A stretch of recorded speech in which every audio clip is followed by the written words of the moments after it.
Toast. Check.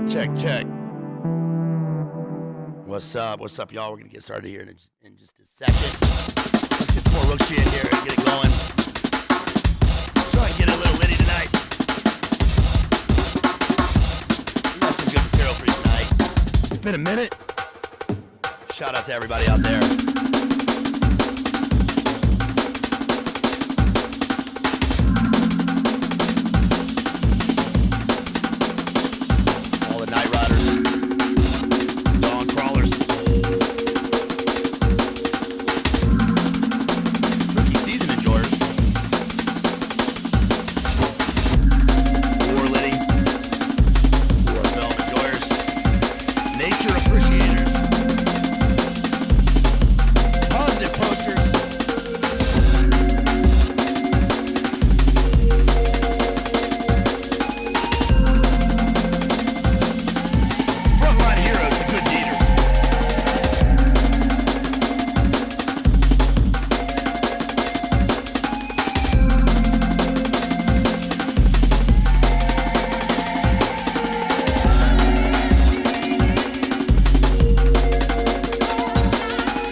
long intro tonight. But that's okay because it's Saturday night. Shout out to all the Saturday night enjoyers. We're going to get started here in just a second. We got a lot of content to cover tonight, so give me just one more minute here.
That's our man Rooks G right there.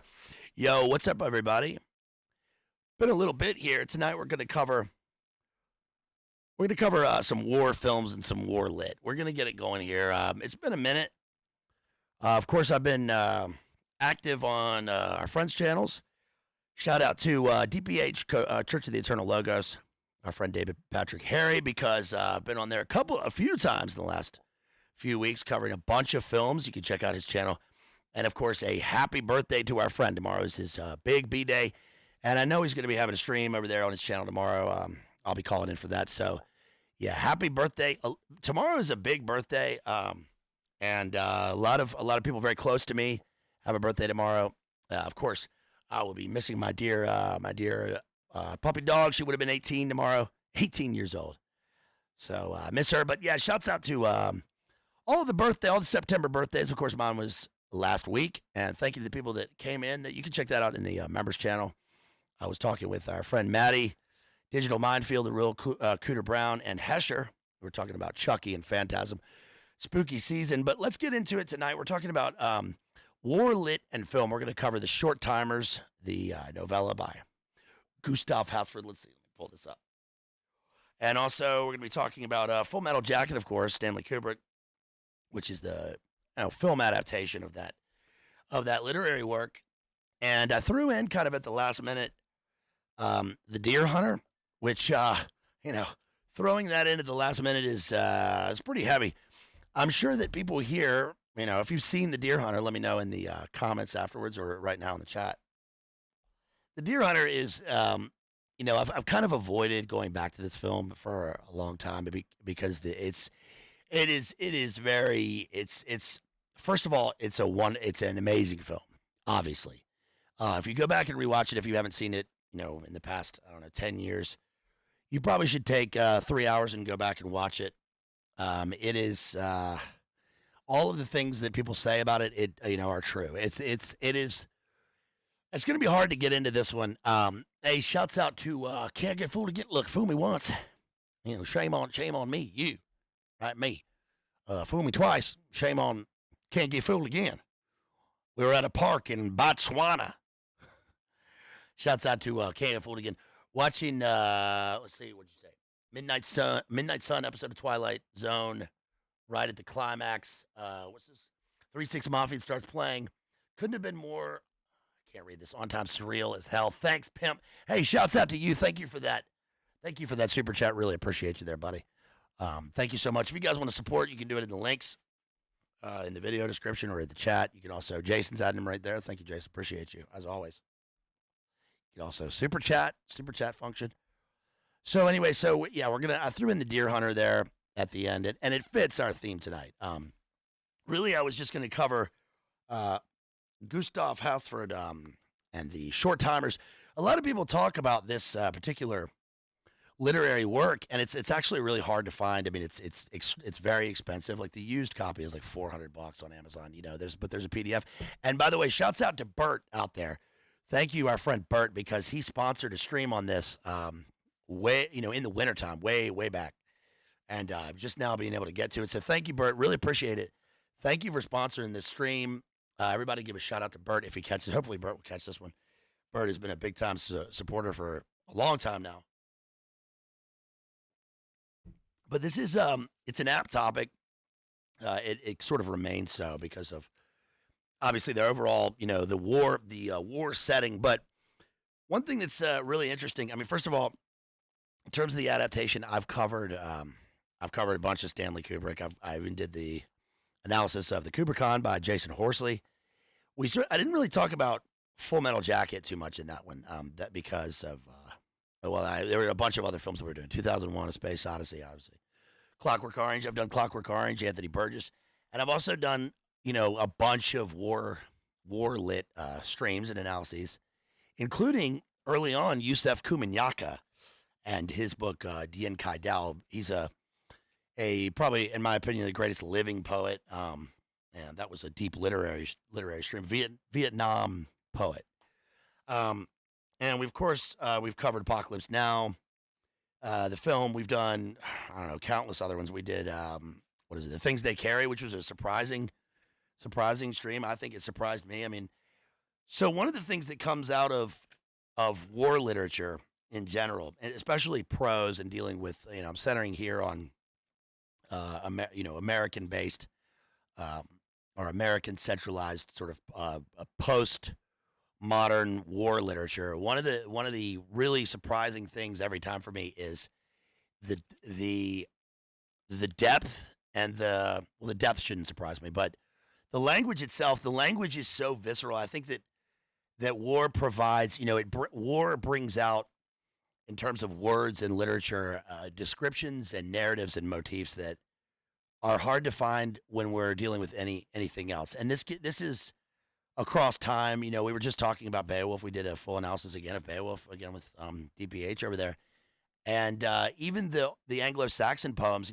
The Wanderer and the Seafarer, shorter narrative poems, but those are they're rich in their imagery and they're violent. The language is violent, and one thing that I always appreciate in terms of, especially with verse, with poetry, is I don't know how else to describe it other than the potent violence of the cadence and the individual words. I mean, the best example of this would probably be with, if anybody would relate to this, it would be with Ted Hughes and Sylvia Plath. I mean, those are two, those are two mid-20th century poets. I recently went back to Ted Hughes because I covered the Prince Harry book with Jamie, and of course, Ted Hughes was the poet laureate, and wrote a book of poems called Rain Charm for the Duchy, which is they're dedicated to various members of the royal family, especially Prince Harry upon his birth. Rain Charm for the Duchy. It's really just kind of a book of spells from Ted Hughes. But the first time that I read Ted Hughes, when I was in Belfast when I was an undergrad, this girl, I've told this before, this girl, this really like sort of poet looking bohemian, really like sort of, I guess now she'd be kind of gothic, very like beautiful girl, Zara. Her name was Zara. She was in my literature classes, and we went back to her flat, and she lived in this like dilapidated flat that had been owned by Anthony Trollope, and it was like red, and it was like red walls crumbling. It was like Byronic, and we were just talking and stuff. We're hanging out, and she brought up something about Sylvia Plath, and I was talking about it. She said, "Yes, but have you ever read Ted Hughes?" And that was the first time I'd really read Ted Hughes, and and that's what I mean. It like really changed something in me in terms of the way that he writes or wrote. It's there's no other way to describe it other than like very violent, and that will translate to something like this book, The Short Timers, because you would think if you haven't read this, you would think that in terms of Stanley Kubrick, like if we look at The Shining, the infamy of The Shining and his adaptation is that it's not really like the Stephen King book, and that's always been, in my opinion, that's fine, because once you sell the rights to your work, you don't have you don't have a say anymore. And Kubrick made just a different artwork, and I'm not really interested in that particular Stephen King book, and we've covered Stephen King and stuff before, but the Shining film is its own, obviously its own thing that we've talked about before. But with this one, with Full Metal Jacket, I mean, you go into it thinking that it's going to be a completely different work, but it's very close. It's pretty close to the original literary work of the film is, and I was just struck by the way that, for instance, with this, it becomes something different in terms of, first of all, the way that we relate to Joker. Okay, the way that we relate to the speaker, the protagonist. Um, Full Metal Jacket, there's like what Kubrick does with Joker, with the Matthew Modine character, is like there's a distance that we get from him as a character. We know that we're following his journey through training through Paris Island and then into Nam, but because it's Kubrick and because he does this weird thing with his filmmaking where there's like this alienation involved with the story in general. We don't like. I found on the recent rewatch of it, I've seen it a million times, that I don't. First of all, I don't really like Joker. I don't really care about him. I don't think he's. The point is not that he's funny, but he's he's a joker. He's a kind of a trickster. The whole John Wayne thing that he does in the film, I know it's purposefully supposed to be slightly cringe in the movie, but it's not endearing to me. It doesn't make me like him or root for him or relate to him. And in fact, he's annoying. He's actually really annoying in the film. And it's what's weird is that for all of the discipline that he gets in at Paris Island, he remember at the beginning of the film, like he does the John Wayne impression, like his first day, right? And the guy's like, "Who the fuck said that?" Right?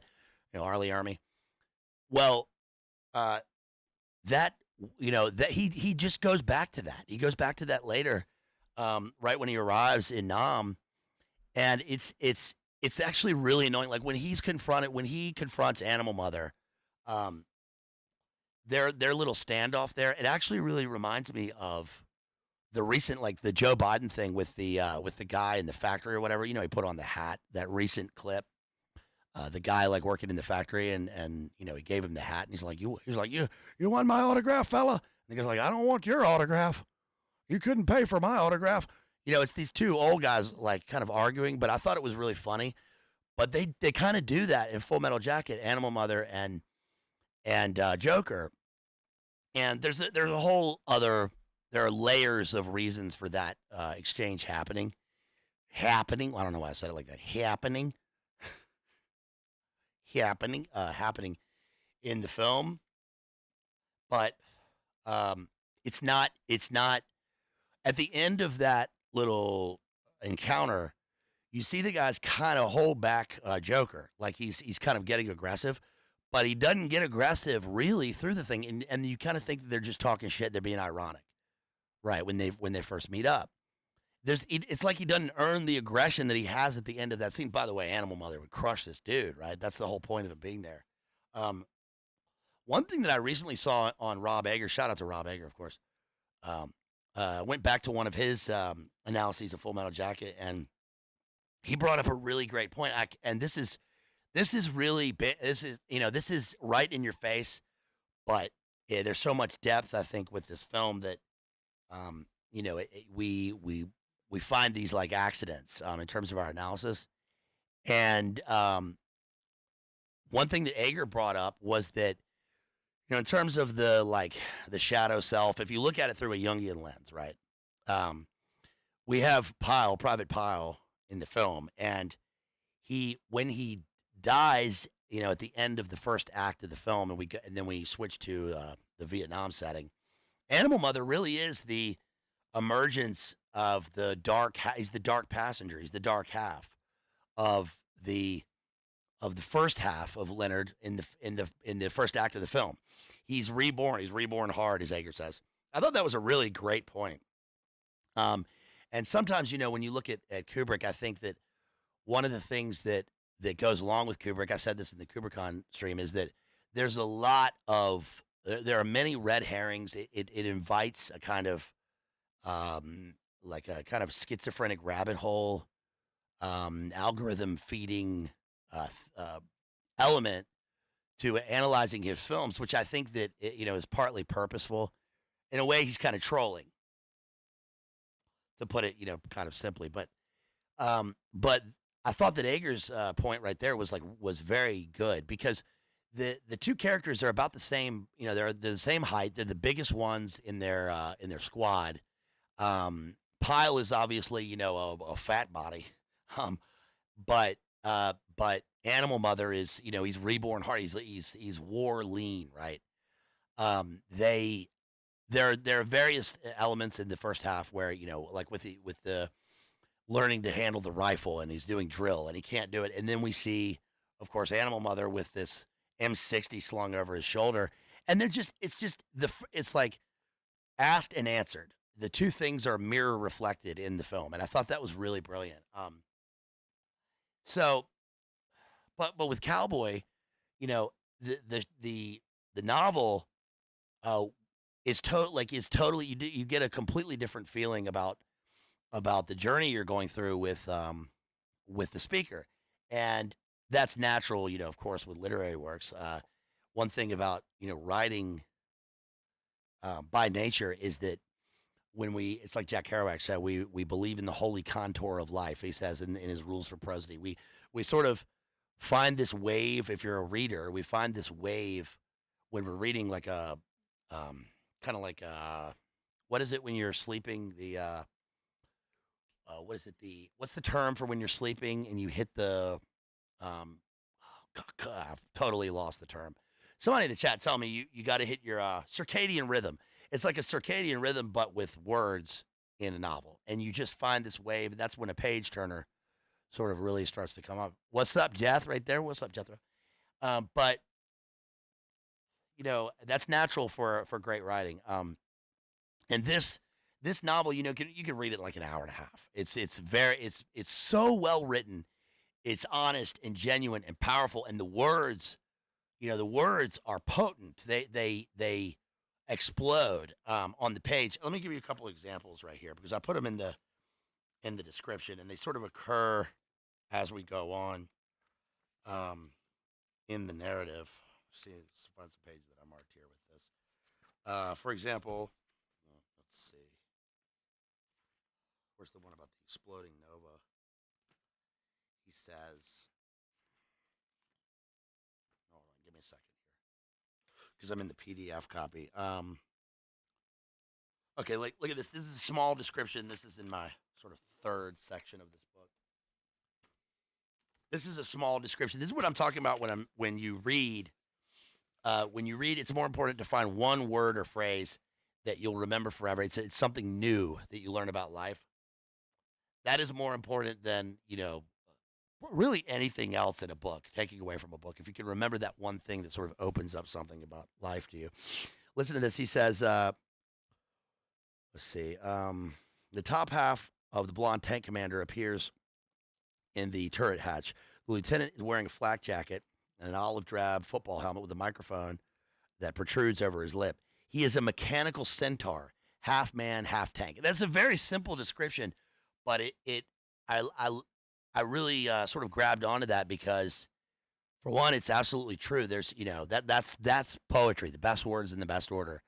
It adds a mythological element to this in a modern setting, in a postmodern setting, and also Ezra Pound said that poetry is best symbolized or thought of as a centaur. A centaur runs and shoots the arrow at the target, simultaneously, whereas prose tends to be just an archer.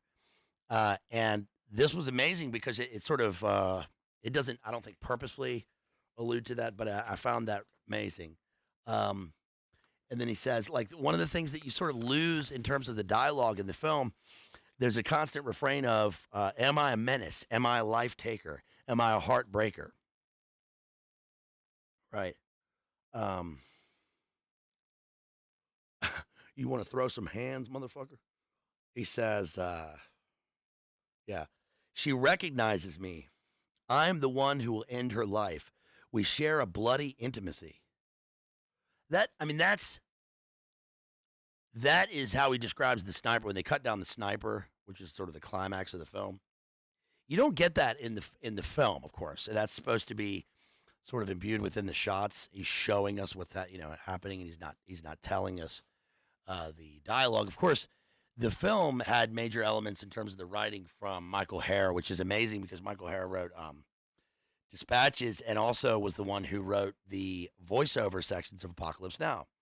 Also, Arlie Ermy, right, Gunny. Arlie Ermy is obviously the drill sergeant in Full Metal Jacket. But remember, he's in Apocalypse Now. He's one of the helicopter pilots, right? Fucking savages. I'll get you a case of beer for that one. Remember?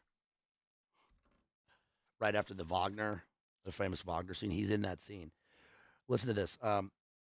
The sun that rises in Hawaii on the morning of February 25th, 1968, illuminates a dead city. The United States Marines have liberated Hawaii to the ground. Here in the heart of the ancient imperial capital of Vietnam, a living shrine to the Vietnamese people on both sides, Green Marine and the Green Machine have liberated a cherished past. Green Marines and the Green Machine have shot the bones of sacred ancestors.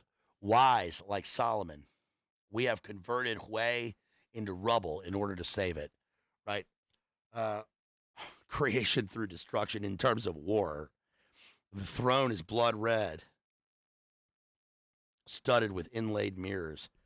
Napalm leaves less than bones. I mean, the language of this novel is extremely visceral, and it's so well written. He says, let's find another part. One gunship detaches itself from the blood feast, right, and skims across the river of perfumes. The blood feast. Yeah.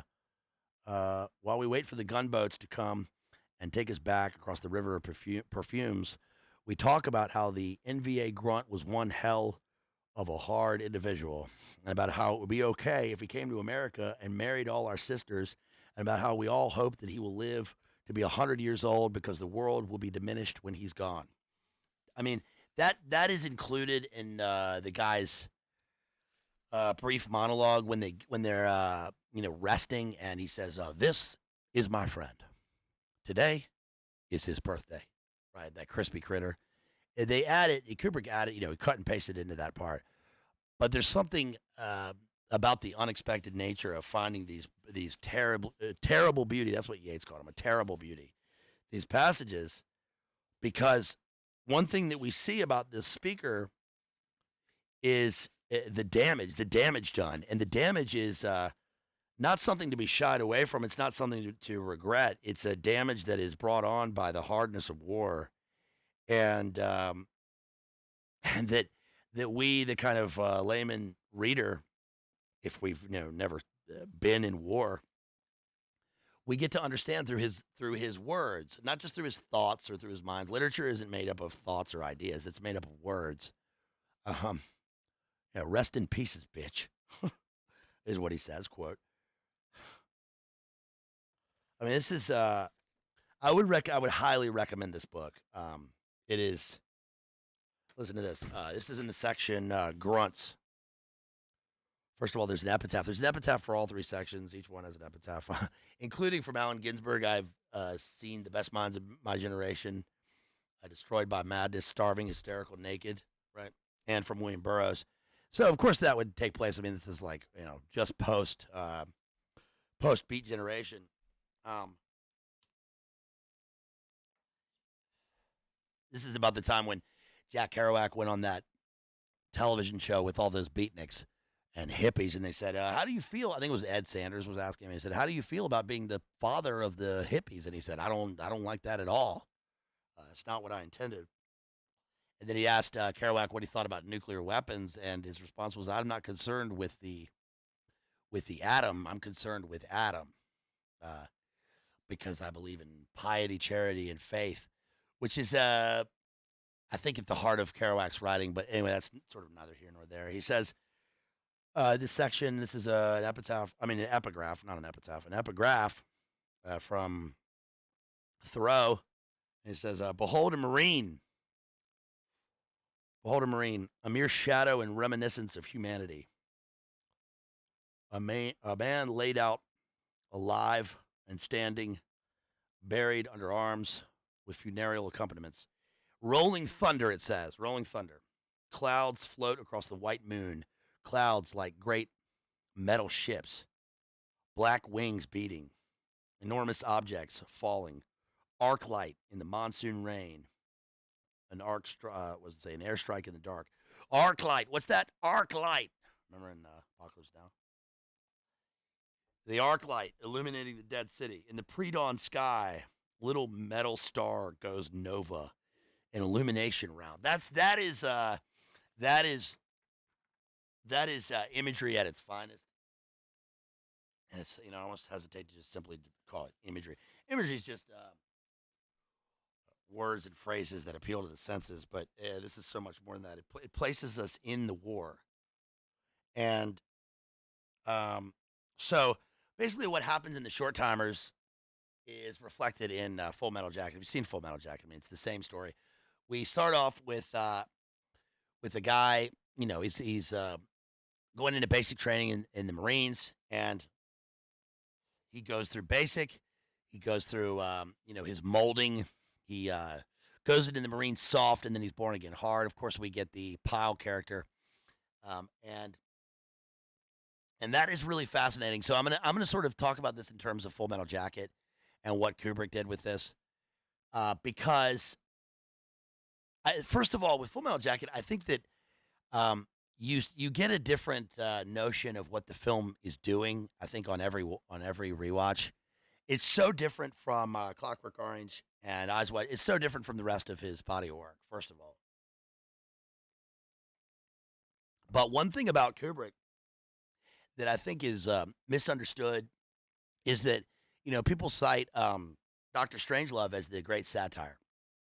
It's his comedy, and it is funny, but all of his films, or most of his films, have an element of humor, not just on the surface, but they are I would classify Full Metal Jacket, the film, as a comedy, and that sounds weird, but I think it's a kind of postmodern absurdist comedy, because first of all, the tone of the entire film is set with the music. The music is purposefully insane. We've often seen these instances of when we watch movies that are set in insane asylums, for example, they always have the cartoons playing, right? They always have the cartoons playing. They've always got, Looney Tunes up there, which is an outer reflection of the characters' inner, states of insanity. But one thing that Full Metal Jacket does is it starts off, of course, with the kind of older pop music, and we get Wooly Bully thrown in there, and we can spend a whole stream talking about the significance of the song choices. But obviously, when the film ends with the Mickey Mouse Club sing along song, it is. I think that it is. It's kind of misguided to look at that as the symbol of why. Yeah, of course, the bird is a word. Surfing Bird, Peter's favorite song. I think that if you look at the film through the lens of the fact that the final song is the Mickey Mouse Club song, and say that this is an absurdist satire on war, and then it's an anti-war film, I think that's kind of that's we get that. I mean, anyone can sort of get that, and that's valid, but it doesn't really I don't even think that it's as true as saying that the film is not necessarily an anti-war film. What makes it anti-war? All war movies are automatically classified as anti-war movies.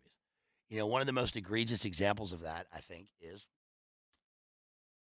of course Saving Private Ryan, which is how is it an anti-war film? If it's an anti-war film, then its goals are pretty much they are the same as a pro-war film. It's just a war film. The horror of war as portrayed or depicted in the movie is it's shocking, right? There's the awful scene in Saving Private Ryan where the guy gets, zoom zoom. He gets bayoneted or whatever in the chest. But the opening salvo, the beach invasion, the beach landing, the D-Day scene at the beginning of the film, is horrible, but it also shows us how Providence works through war. Like when the guy takes off his helmet and he says, "You lucky son of a bitch," and then he's gone. Right? There's just bullets flying, and who knows, what we're gonna hit. But it's war. I think that Full Metal Jacket is. I don't think it's trying to be an anti-war film or trying to be a pro-war film. I think it looks at war as a kind of crucible of human existence, and especially a depiction of the absurdity of a time and place globally post atom bomb, and how the colonial wars and the wars of the oligarchical corporations, the banks, and all these things led to this Vietnam experience, which for which I just did the analysis of the Drone Empire book, and that sort of reinforced for me that overall, a lot of the objective of a lot of the big plans in terms of intelligence and military operations overall was as a as a live war game, which that would be natural in any war, but it seems like that was just one of the particular goals. That just became the war, and we see this the domino theory and all this stuff brought up sort of during the film. Remember when the colonel asked him about the button that he has, Joker's button, right? I think it's saying something about the duality of man, sir. The duality of what? Are you a communistic atheist, or are you on our side, son? Right, that whole scene. Well, I think that the absurdity of that scene and the weird, absurd, surrealistic, postmodern Jungian, the dialectic of the peace sign and the born to kill on the helmet and all that. I think overall, it's like I don't think it's Nietzschean. It's just absurd. It's absurd, but it just becomes funny. It just becomes funny. The the personal horror and tragedy of when they lose their friends, like when Cowboy gets smoked in the film. You don't want him to go, but even though we've seen him throughout the film and we've followed his journey, you don't really feel it as if you're losing a person that you really care about. I mean, for one, the reason is because you look at the other characters and when characters get smoked, I mean, they have to keep going, but they don't. They hardly like take notice. I mean, with Cowboy, they take notice, but they just keep going, and that's of course, that's sort of realistic, I'm sure, but it's just weird.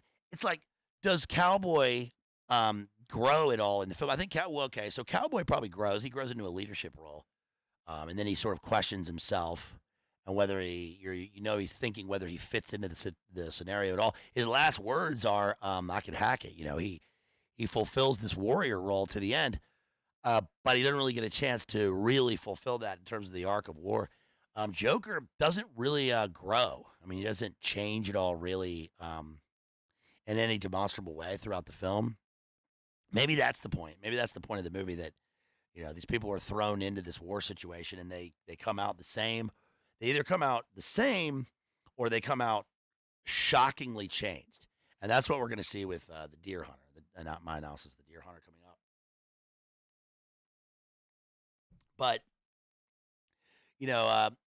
obviously the second half of the film, the second act, is a mirror to the first act, in so many ways. I mean, all of their training leads to all of the the variety of situations that they go through. I really, I really, I really hate the scene in the helicopter with the get some. I really hate that scene, and I think that person may hear me say that and go, "Well, you're supposed to hate that. You're supposed to be appalled by it morally." And you see Rafterman, holding back, throwing up. But even though that's the case, I think most people probably watch that scene and either it takes them a long time to understand the depth of it, or it seems like it's like a cartoon. The guy has these prepared lines, very edgy takes, like you just don't lead them so much and all that. And I don't, I don't find that like amusing in an ironic sense or in a, in a surface. I just don't find it funny.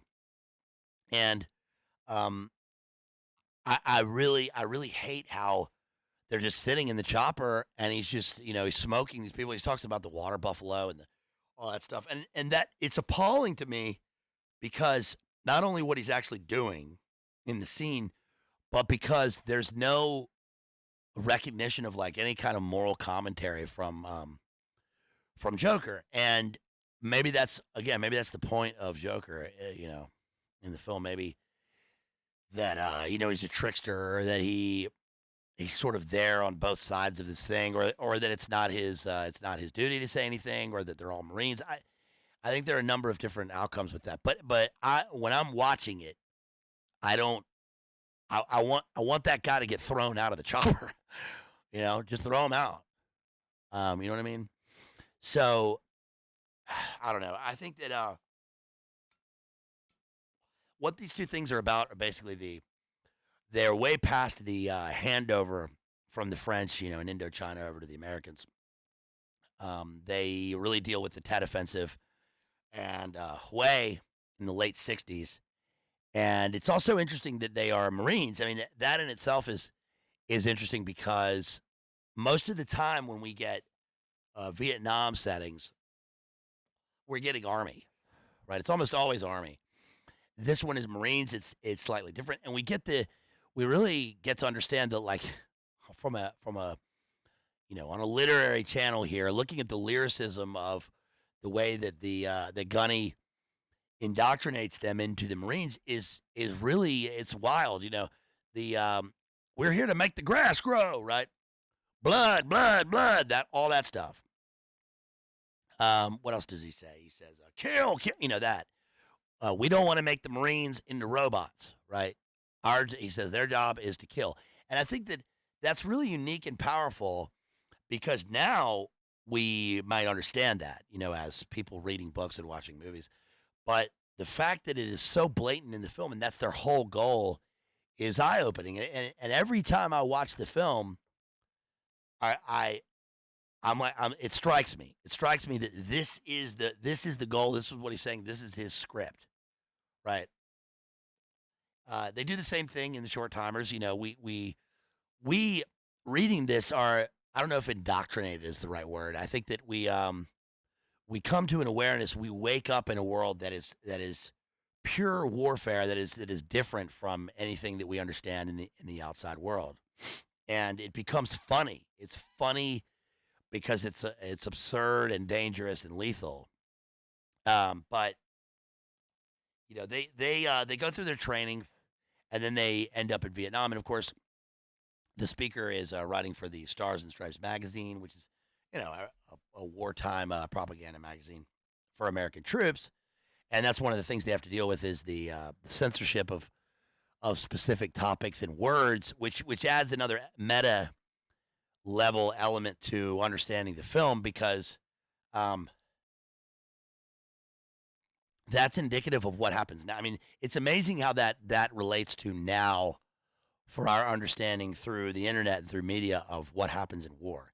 It's like it's like with the thing in Europe right now. We'll say that if a person came into this cold and they tried to find data for troop movements on either side or targets or strikes or whatever, it's very difficult for them to find that because the internet is obviously in Internet 2 or 3.0 or whatever, where we're drawn to um, MSM sites that offer commentary on it, and everything is sort of filtered. Well, that happens in a microcosmic level in Full Metal Jacket and the Short Timers because the specific words are chosen purposefully with their emotional impact. And I think that's sort of easy to forget while you're watching it. It sort of goes by the wayside. You just take it as given.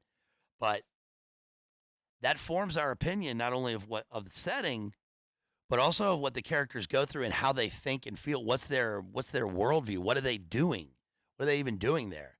And Full Metal Jacket and the Short Timers are two works that are also amazing in terms of the context of war literature, war film, and especially Vietnam, because the temptation for a lot of artists is to offer a moral commentary on the thing to let the reader, that they object to this whole thing altogether, that it was a war they shouldn't have been in, and they're protesting it by making a film, and that's when that happens. I think it's particularly it's really lazy, and it's also insincere, and it's misguided, and it's we already know that we can form our own opinions about the thing, but you can't have that kind of artwork, whether it's a film or a book.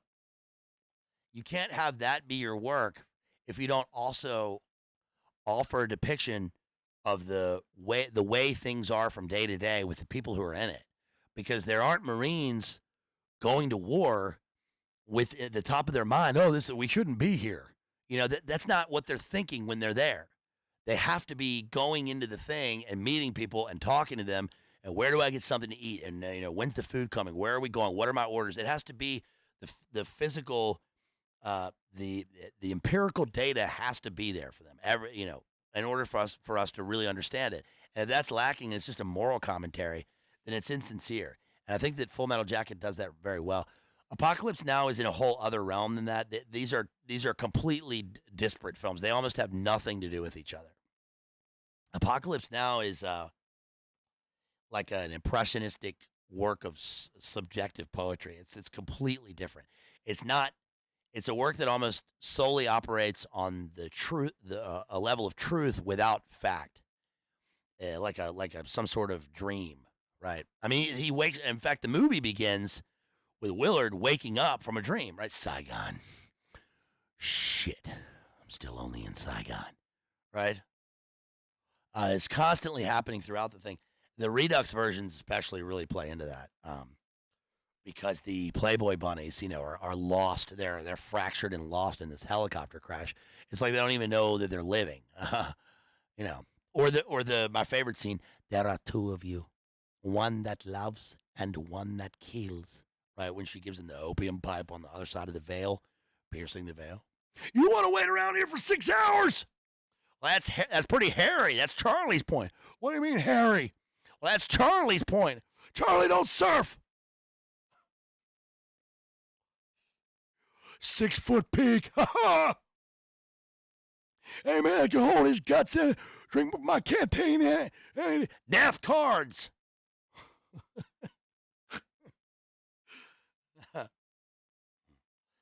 Have you ever considered freedoms, real freedoms, in the opinions of others, even freedoms in the opinions of yourself? Did they say that my methods were unsound? I don't see any method at all, sir. I expected someone like you. What did you expect? But now I'm just talking Apocalypse Now. My favorite film of all time. Full Metal Jacket is a strange movie. It's strange. I don't know how to describe it. I mean, one of the things that we get always in Kubrick is this alienating element, where the dialogue is concerned.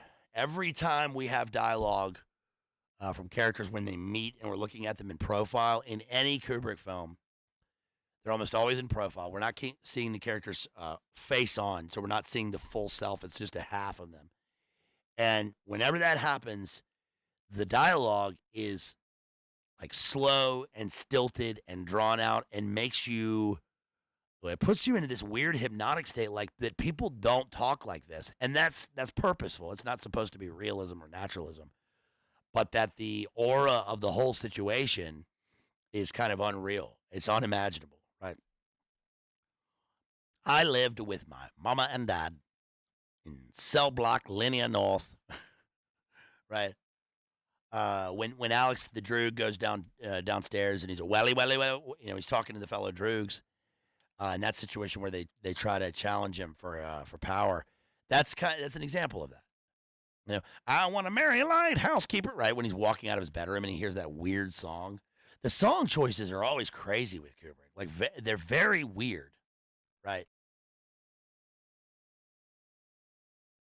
Jethro says every Kubrick film alienates the viewer on purpose, right? So they orient what's to say themselves with an opinion. Hey, that's a good point, Jethro. Jethro's always got the best takes. Best takes on. Jethro is adept at film analysis, especially Kubrick and David Lynch. So I appreciate that. Elon brings up Deer Hunter. Should I bring Deer Hunter into this because, or just as a contrast, because that's part of our analysis here. I'm kind of dreading bringing it into this at all because. All right, so if you've seen Deer Hunter, okay, and you should see Deer Hunter, it is. Circle G says Platoon is still up, still at the top of the list. Yeah, Platoon.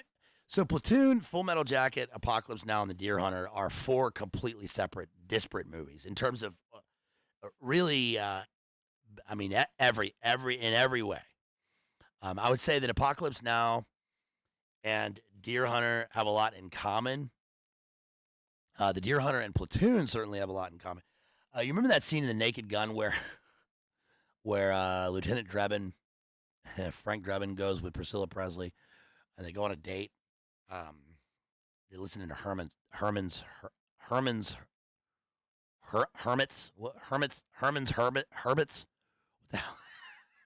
What's the name of that dumbass band? Right? They're listening to. And they go on a date and they walk out laughing and they've just seen, and we look up at the marquee and it's Platoon. I mean, Platoon is Oliver Stone's autobiographical tale of him. He's Charlie Sheen in the film, right? I've got his book. I read his book when I was 17. That would be 1997. A Child's Night Dream. That's his account in a very overtly Jim Morrison way of what he did in Vietnam, what it was like. But that's Platoon. And of course, it's My Lai and all that.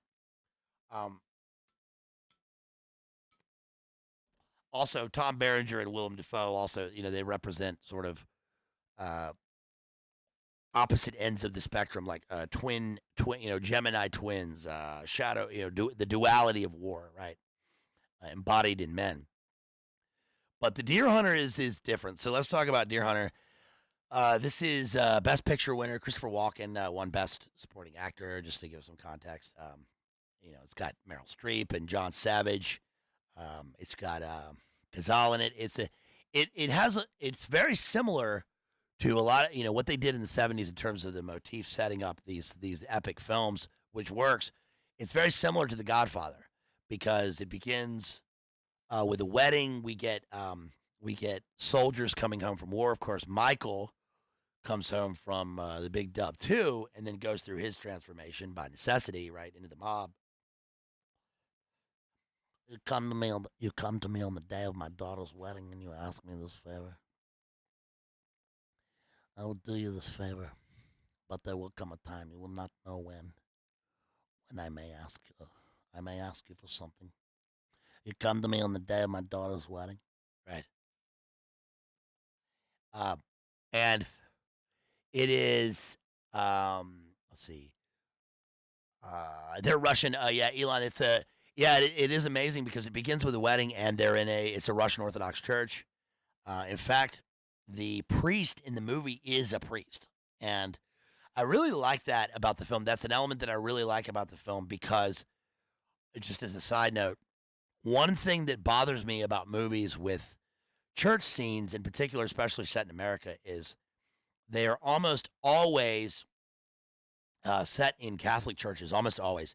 And even if they are set in it, for instance, in an Episcopal church, the stage dressing will add a crucifix, and that's not in an Anglican church. Um, and it's weird. It's just weird to do that. Have them in a Catholic church in America. I think that's because it seems like it would be all encompassing or something to an audience, or they get the reference, but it's not. It is not indicative of, for one, like the population of America, right? And I always find that weird. I also find it weird when we have church scenes in films because if you are filming a scene of a movie in a church, the church remains. It's a church, and the film is making use of the church, and it remains. It just I don't know how to put this. There's a degrading element to this in film. It's kind of like in movies when they have to have a character who's a newborn, and that implies that there are two parents. There are two parents or a parent who, put their newborn baby in the movie, and that's you. You kind of that again. That goes sort of unnoticed, I think, for many people when they're watching a film. They see the birth scene and they say that they see the child being born, but when they show that's a real human, and who is going to do that? Who's going to put their child in a movie like that? What are you, crazy? I mean, that bothers me a lot. It's the same when they do this with churches. And one thing I liked about this movie was that we go into a real church and they have a priest playing the part of the priest, and he doesn't have any lines in the movie. He doesn't have any dialogue. There's a scene with the mother in the church who's asking the priest for advice, and we don't hear what he says to her. And it's weird when you first see it. It's jarring because in the context of the scene, if you're in the life of the movie, this woman is desperate, and she's clearly distressed, and the priest is going about his business. He's setting up the church. And in any other movie, it would have a different scene here. But what happens in this scene is that he doesn't have any dialogue, and he hugs the woman, and he gives her comfort. And then that is answered at the end of the film when the funeral takes place, because we see a priest, and he doesn't have any lines of dialogue. He's simply reading, he's reading the liturgy. I think that's I really like that about the film, and it wasn't insistent, and it provided a groundwork and an overriding element of the movie, which was that okay, so here's how I'll put it. All of these people are brought together in this story, and it's clearly got family themes and American themes and war and struggle and industrialism and working class and marriage and love and brotherhood. There's so much in this movie, but all of that can turn into vanity, right? All of that is just dust. And what overrides all of that is the Christian faith and the church. And the way that it's depicted in the film is that, we often see the characters, and like they'll have there's a train track above them. There's a looming factory. It's very it's Blakean, dark satanic mills in the town. But when we see the church, we're often at a lower angle looking up into the sky, and we see the cross at the we see the church above us, and it's above the industrialism of the film. And what is really amazing about this, the most beautiful thing about this film, this is not light filmmaking. This is serious movie making. And I think that's why people know about The Deer Hunter, but it's a difficult movie to watch. And the most beautiful scenes in the film are when they go on the hunt and they go up to the hunting lodge and it's in the mountains and we see rocks and we see valleys. We see the mountains looming above us. It's clearly the wander above the sea of fog.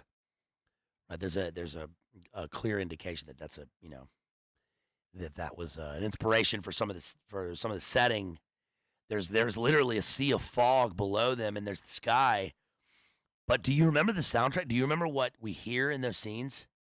It is I don't know how else to say it other than it punches you in the heart when you watch this. It is very, very strong. It is. I mean, you say it's emotional, but that's like that word doesn't apply. It's a lot more than that. When you see Michael, crawling up the crags of the mountain, do you remember what we hear? We hear the church liturgy. We hear the voices of the church, and it is heavenly. It is extremely. It's I'm struggling to put it into words. I mean, you got to watch the film. It is incredibly it's heart wrenching. It's melancholy. It's beautiful. It's overwhelming, and it is it's ethereal, and it shows you the point of this all is that this character is about to wander into the valley of the shadow of death. He's going into war, and he goes down, and he's at river. He's at sea level. And in this part of the movie, in the first part of the triptych, really of the film, Michael is elevated. He goes from the peaks into the valleys, and there are no words. There are no words in the scene, and it's just it sounds like angelic voices. It sounds like there are characters who are clearly they're not going to have anything. They know they can lose everything, but God is there, and and creation surrounds them. And it's amazing. This is an amazing film. I would hesitate to say that there are not many war films that are more powerful than The Deer Hunter. It's the type of movie that a filmmaker would make and make absolutely nothing else, and that's all he should do. That's all he should ever do. There's no topping this movie.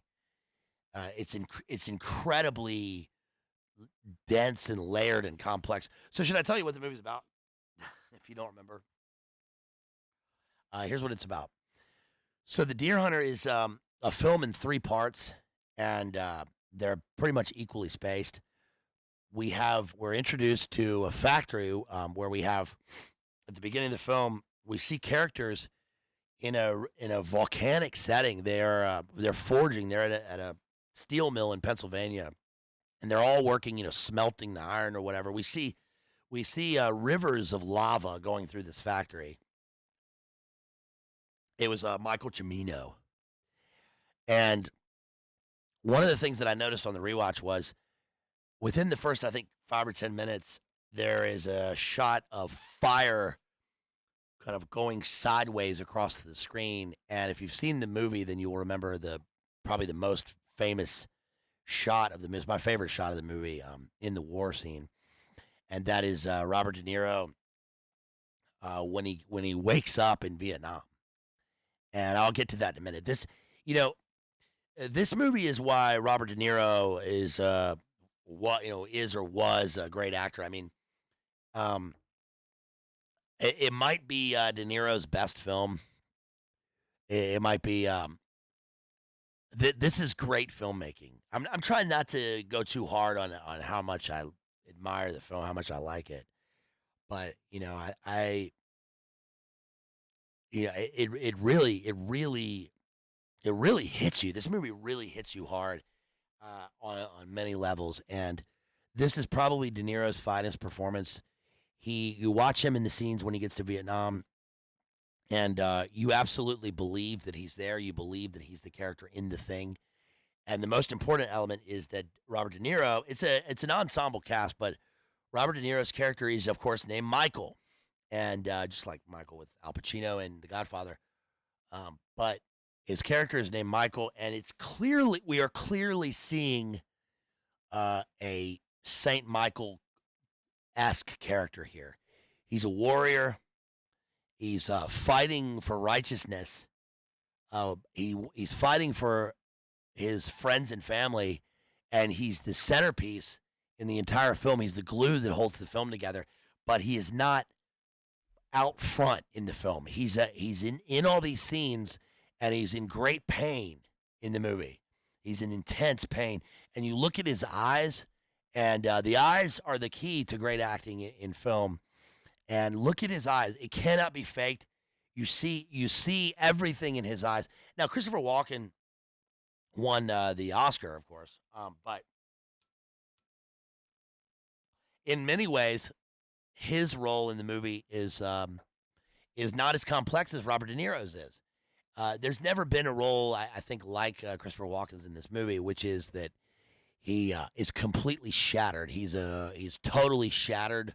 His mind is gone, and he wakes up a different person. He wakes up hard, like they say in Full Metal Jacket, but he wakes up shattered, and and totally loses himself in the Russian roulette scenes. He can't even name his parents. People talk about trauma and being traumatized, and they overuse the word so much that it kind of loses meaning. But in the truest sense of that word, he really does go through a severe war trauma in this movie. It is very difficult to watch. The first third of the movie, again, is these characters. They're working at a steel mill. When they have their break, they get off, they change. They're in the locker room, and as they're leaving, they're being their hands are being shook by all the older fellas. They're saying, "Okay, good luck" and all this stuff, but we don't know why if we're watching it in the first place. We know it's a Vietnam movie. We don't know what's really happening, and the really brilliant part of this film, especially with the first third, is that there is a lot of dialogue going on, but we don't really hear any of it. We get just an overall sense of people talking, and it's not important to hear what the characters are saying. This is unusual in movies. This is a very difficult thing to do, and what's happening here is, I think it's analogous to the fact that, I said in the Children of Men stream and a couple other ones that for me, hearing the voices of children playing outside is a heavenly sound in the purest sense. It's the sound. It's one of the sounds of heaven. When I, when I, if you ever come upon that randomly in your life, if you find yourself sitting somewhere, and you're at work or whatever, and you're at a family party, and you zero out everybody else and their conversation or whatever's around you, and you notice the sound of children playing, um, it's it is the that is God's signal to us that creation is a miracle and that there's beauty in the world. I'm not trying to be too sentimental here, but that is true, and I think that maybe that's everyone sort of knows that. I mean, hot take, but especially as I get older, every year that I get older, every day, things like that. I'm a noticer. I've been noticing things for at least 20 years. But when I hear that, I take notice in a way that I didn't earlier in my life. When I was younger, and now that I'm older, I hear that, and um, I was talking to my buddy last night on the phone, and it's funny because we've known each other for a long. We're very good friends for in our life, and he just randomly said, "Man," he was like, he said that thing that older people always say to you when you're younger, which is that everything goes so fast. It's all so fast, you know.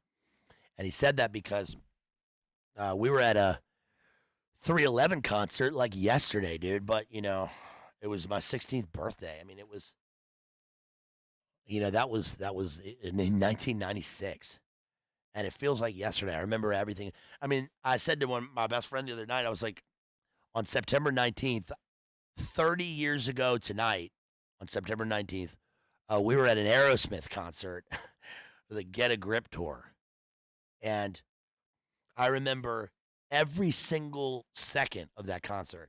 I remember his mom picking. I went to his house. It was a Monday. I went to his house. Um, I remember our other friend coming over. He had cigarettes.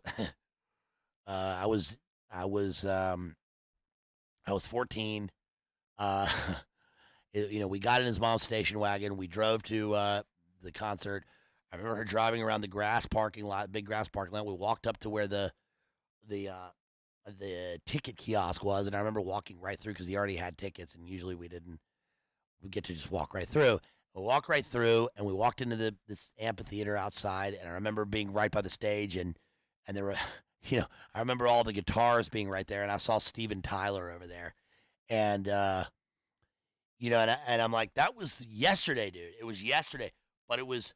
Life goes so fast, it's we live and die, and it goes so fast. I don't know why I'm saying all that. I guess because that's sort of the point of the Deer Hunter.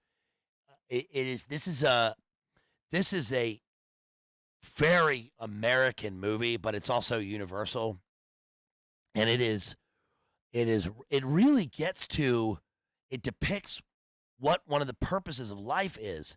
You know, they have this wedding. They're getting ready for their wedding, right? The John Savage character is getting married, and they're about to go to war, and they get married in this in an Orthodox church. Then they have the reception, and there's so many people there, and they're all like relatives and townspeople, and the characters are, they get drunk, and they're all buddies, and the way that these grown men act with each other is this is so cool, and that they have a language with themselves where you look at them on this thing, and you can tell that they interact with each other the same way that they did when they were little kids, when they were babies. And I felt that watching it because that's how I am with my friends, and people that are lucky enough to know the same people and have friends their whole life, and you see them, that they're clowning on each other, they're pushing each other, they're jumping on each other, they're falling down, they're just living life, and it's very pure, but that something else is coming here, and the movie begins also overall in the opposite of a classical comedy, right? A classical comedy will end with the wedding, or the tragedy will end with the funeral, and this one is interesting because it begins with the wedding and ends with the funeral, and this is truly a saga. It's truly an American saga, and these characters, the wedding scene, there's so many people there, and there's love, and then all of a sudden, they're in the back room. There's a bar, and this Green Beret walks in, and he's not related to any of them, and he just walks right past him, and he sits at the bar, and they buy him a drink, and the only thing that he says, his only line of dialogue is "fuck it," and that pisses De Niro's character off because De Niro's going into he's airborne, and the other guys I think are just going into Army. 3 of them are going off to war. They're about to be shipped off to war, and this Green Beret is sitting there in his full uniform, and they call out, "He's a Green Beret." They try to talk to him, and what's amazing is that you can tell when they're trying to talk to this guy, they say things like, "What's it like? Tell us what it's like over there." And what do you expect him to say? There's nothing he can say. That's why he doesn't say anything. There's nothing he can say. Not in war, but if you've ever done, an experience, if you've lived abroad, if you've ever, if you were ever in some, mass event, some disaster, something life changing, and you come back to your world, and your world is still here, and all the people are still here, and that's great. And then someone asks you a question like, "What was it like?" It's a fine question. You can't criticize the questioner, but there is no possible answer to that. And all you got to do is look in this guy's eyes, and they don't understand that yet. They don't understand why he doesn't have an answer. And they sort of Robert De Niro sort of gets pissed, and he's held back by his friends, and then they go outside. It's a great scene. They go outside, and the happy couple takes off in their car. They're kind of chasing him, and then they run down the street, and these best friends who were left over are, for a moment, they are in silhouette on the street, and what that's conveying is that we have four characters who are extremely personal to one another. They know everything about each other.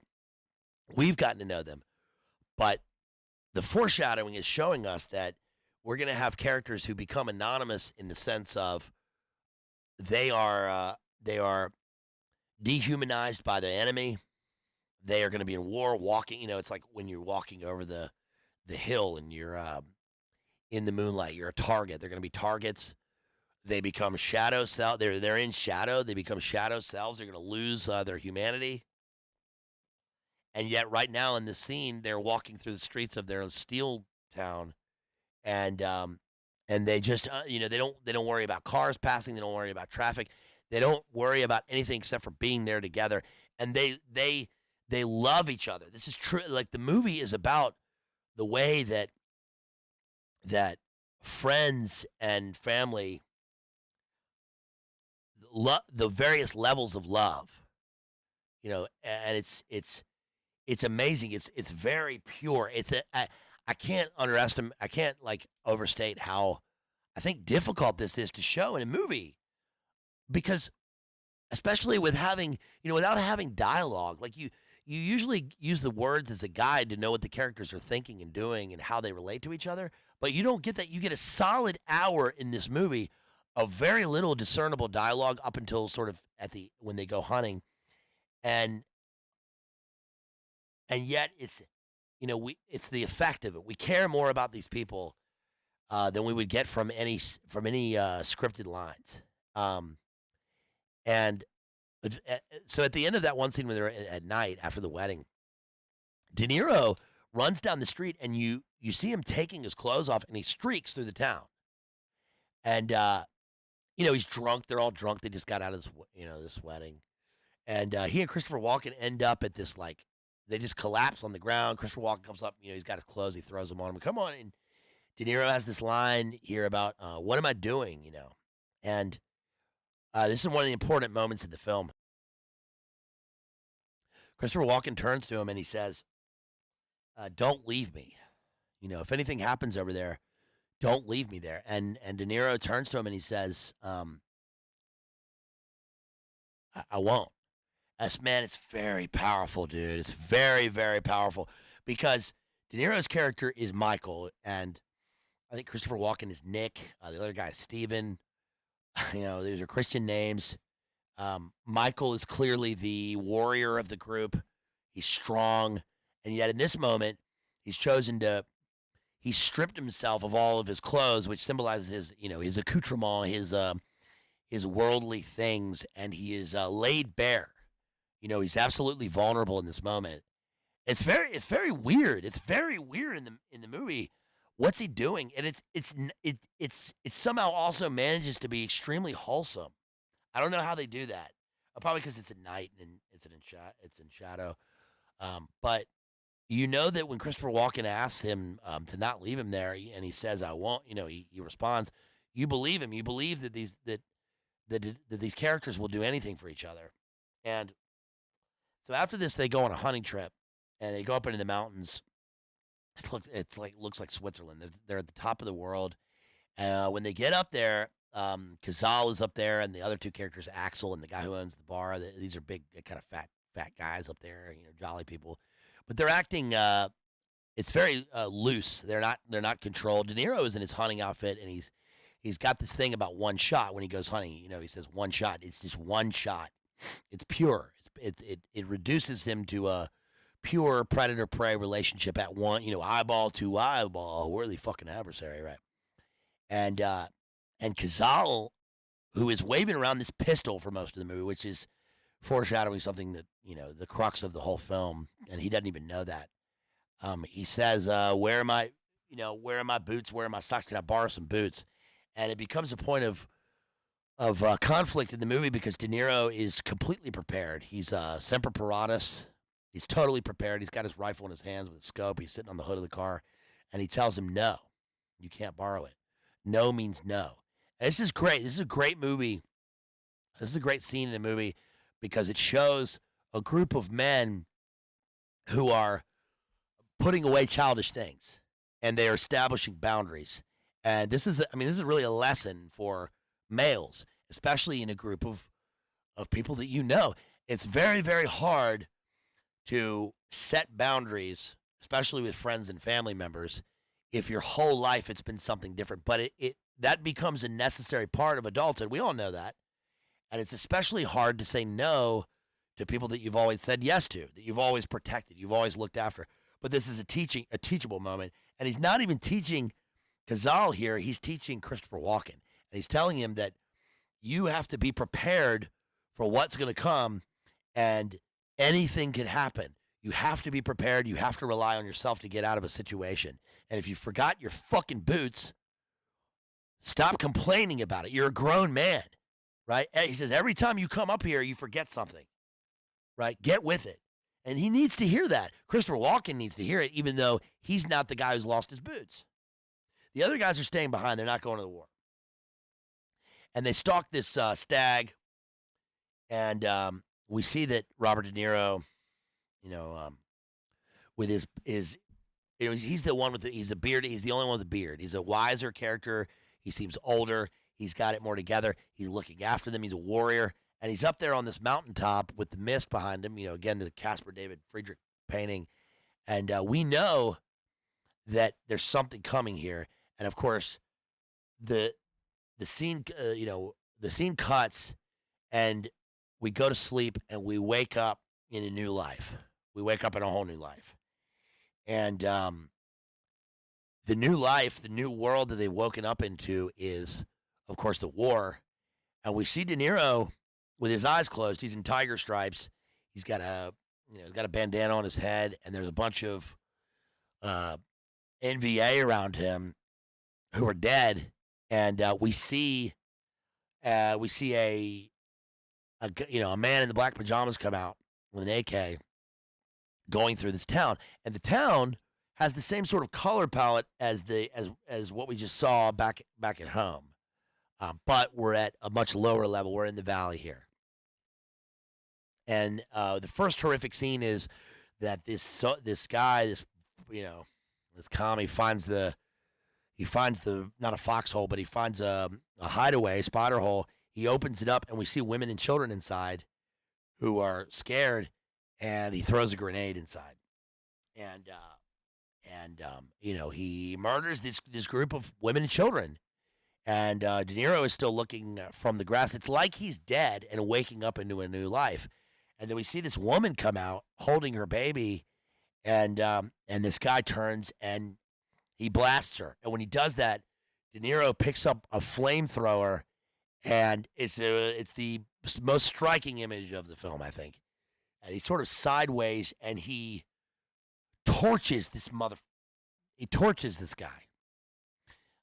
He fights him with hellfire, and that's the mirror to the first part of the triptych when they were in the factory, and we saw the flames, crossing the screen.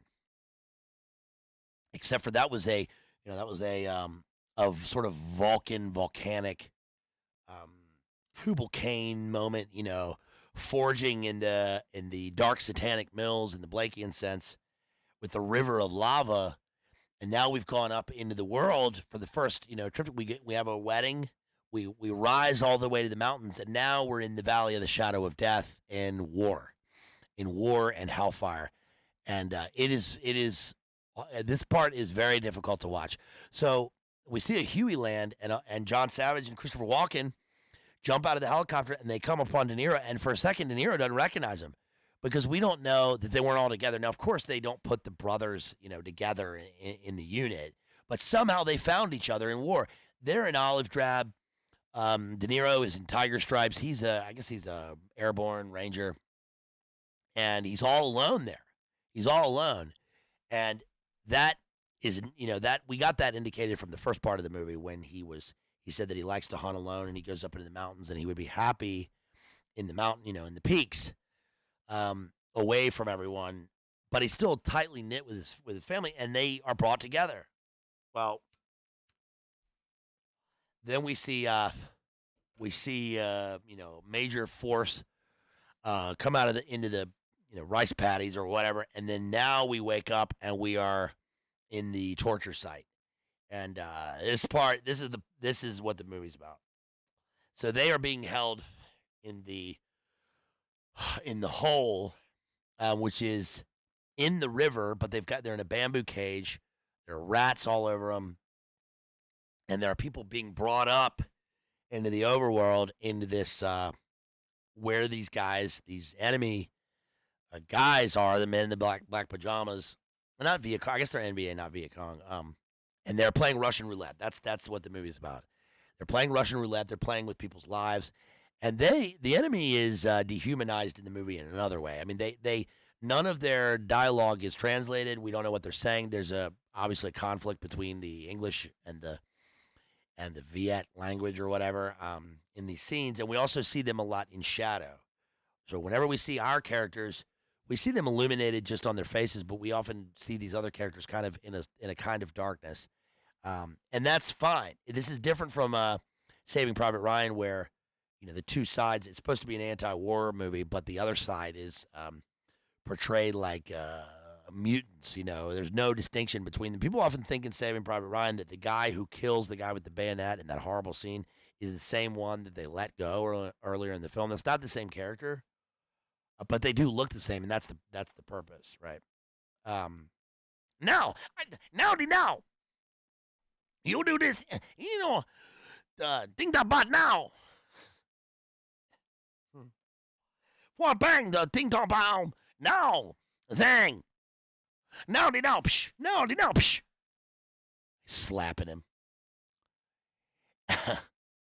and they get brought up, and we hear characters dying because we can hear the dry fire of this revolver, and then we hear the bullet. And the first character that gets smoked, we know he's going to get smoked because he holds the pistol to his temple and kind of moves it like he's not dedicated to this. It blows This happens to John Savage. He's there. He's going crazy. He's like doing a kind of gnashing of teeth, quiet cry, and De Niro is trying to keep it together with him. Christopher Walken is kind of in another section of the cage, and he's also disappearing. You can tell that his psyche is disappearing in this part, and John Savage succeeds. He lives, even though he fired the gun. Then they put him in the hole, and De Niro tells Christopher Walken, Nick, that he says, "You got to forget about him. He's not going to make it. He's not going to make it. You got to forget about him." And he says, "Who made you the judge? Right? What do you mean he's not going to make it?" But he's trying to tell him that you have to be hard right here where you are. You have to be hard. And when they get up into the room and start playing the Russian roulette, De Niro's plan obviously is he's counting cards right here, and he says we got to have at least 3 bullets in the gun. And so I can't really explain this to you how the scene goes down. You kind of have to watch clips of this because giving you a play-by-play doesn't do it justice. But eventually he tells the guy, he's going, "No, he says, oh, you you're gonna die." And De Niro's face in this is, this is real acting. I don't care about De Niro in later movies. I don't care about, we've got this guy, Robert De Niro, right? He's off there. I don't care about the beef with all that.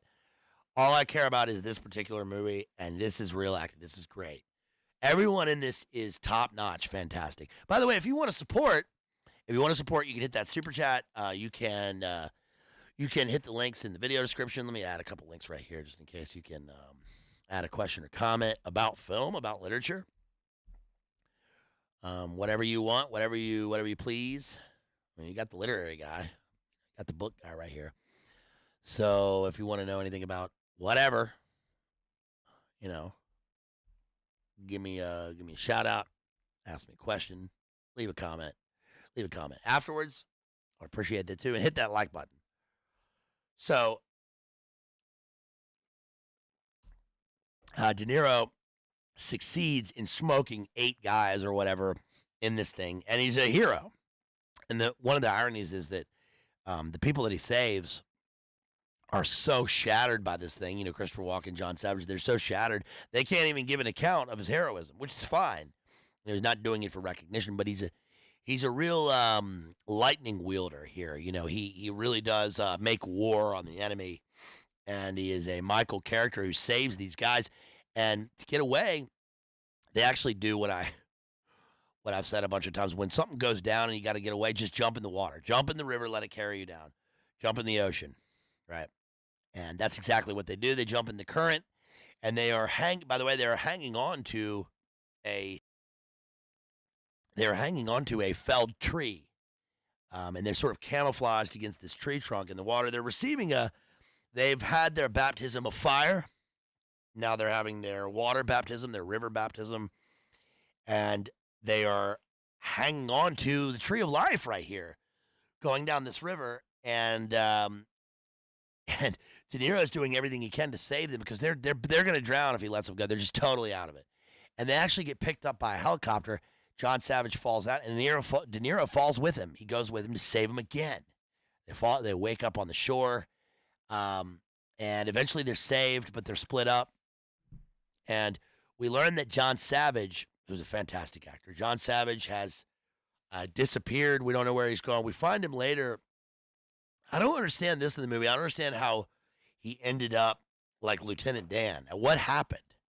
Because he had his legs were broken by the Viet Cong's, right? He's got a compound fracture in his leg, but he's got no leg. The man got no leg. He got one arm, and he's he's a centaur in a mechanical chair. When we find him at the Veterans Hospital later on, he's the last one we find. And by the way, when they get back to the world, De Niro goes to find John Savage's wife that he married at the beginning of the film, and she's also gone. She's catatonic. She can barely write down where her husband is. She is totally lost. And that's why I think this movie it's not an anti-war film. It's not, it's a film showing you, first of all, it is showing you what happens with this shit and the fact we live in this fallen world and there's continuous warfare. But out of war can come, great virtue and bravery. And it also shows you that, the roles that the family take, that each member of the family will take when the shit goes down. And De Niro lives, his character, Michael, lives up to what he's established in the first part of the movie. He doesn't ever waver. And he's gone through the most in the movie. He goes through the most. He has to witness what happens to Christopher Walken at the end. He witnesses the wife. He can't like love a woman. He can't, he doesn't seem to have parents around. He's there for the funeral at the end. He goes in search of John Savage. He keeps all his shit together. And all the other characters are constantly, they're broken. They're so broken. And he saved them. But it shows you that, we wish that we lived in a world of peace. We want peace. Peace on earth and goodwill towards men. And there's some things worth fighting for, but, a corporation, and a bunch of creeps manufacturing a war to send our young men off to, that's evil. And it just, you look at how it affects them in the movie, and there's a hard truth in this movie, which is, obviously you would want to say like, oh, it affects the families back at home too. That that doesn't capture what happens in this film. And I think that you don't have to have been a Marine or a soldier or in a war to understand the human truth of this thing happening, right? It's obvious for all of us to see. It's apparent, um, and it's really wild up. My uncle. I'll just share this. My uncle, who is, he's he's a, I don't know how to describe him. He's an honorable man. The word honor is not something that is even. It's almost not even extant anymore with people. They have no sense of decency or honor in the classical sense, obviously, um, in many cases, and that's of course that's going to come to pass. But if anybody was ever a man of honor, that's how I would describe. That's my uncle, and he was a Marine officer in Vietnam early on, and he was, he to think that he was in this place, that he had to go to this thing. That's my sort of how I relate to this, and he went there to do his duty. It was a family. It was honor. It was valor, and he was he was righteous. He's a God fearing man. He's a I just it's just so fucked up, dude. And I say that because a lot of people, especially that I know, will sort of mention, at times they'll be like, I know lots of people that were in the military, people from my school that served. I don't really know of people that did that. How I grew up, I was blessed that people where I went to school and in my life, they didn't go enlist in the military. That they would never consider such a thing. If they did serve in the military, it's because they got an appointment to the Naval Academy, and were officers or West Point, and that was like 3 guys. That's different from this film, and to think that people go and put their lives on the line like this, it's just and I'm not talking about in a jingoistic sense or like oh, take my seat, I'm gonna buy you I'm gonna buy your meal at Denny's. I'm not talking about that. I'm talking about what this actually means, what it actually is, and how it this is a very human. This should impact you as a human being, um, and I mean I was thinking of David. I was talking about David today or yesterday, and David in the context of the war, right, in Psalms, and sends Bathsheba's husband off to to the front lines, and he fucks up. I mean, excuse my language. He does that, but he spends the rest of the Psalms repenting and atoning and sackcloth and horsehair and writing the Psalms. And glory to God. I mean, that captures what human existence is in relation to war. I think in many ways, and I'm kind of off on a limb here about this, but this movie is very hard to cover. The Deer Hunter. Because I almost didn't do this tonight because of it. This movie really with me. It really gets to me. Uh, and I think that it should probably do that to anybody. I don't know who could watch this film all the way through and not be affected by this, and not just be affected by the obvious scenes of the guy being shattered away. Hey, look, there's Jamie right there. Shouts out to Jamie. Shouts out to everybody. Rough hands. Hey, shouts out to everybody right there. People gifting memberships, really appreciate that. Hey, thank you for you guys getting memberships and stuff. I really appreciate you being here on a Saturday night. We're night crawling here talking about the Deer Hunter.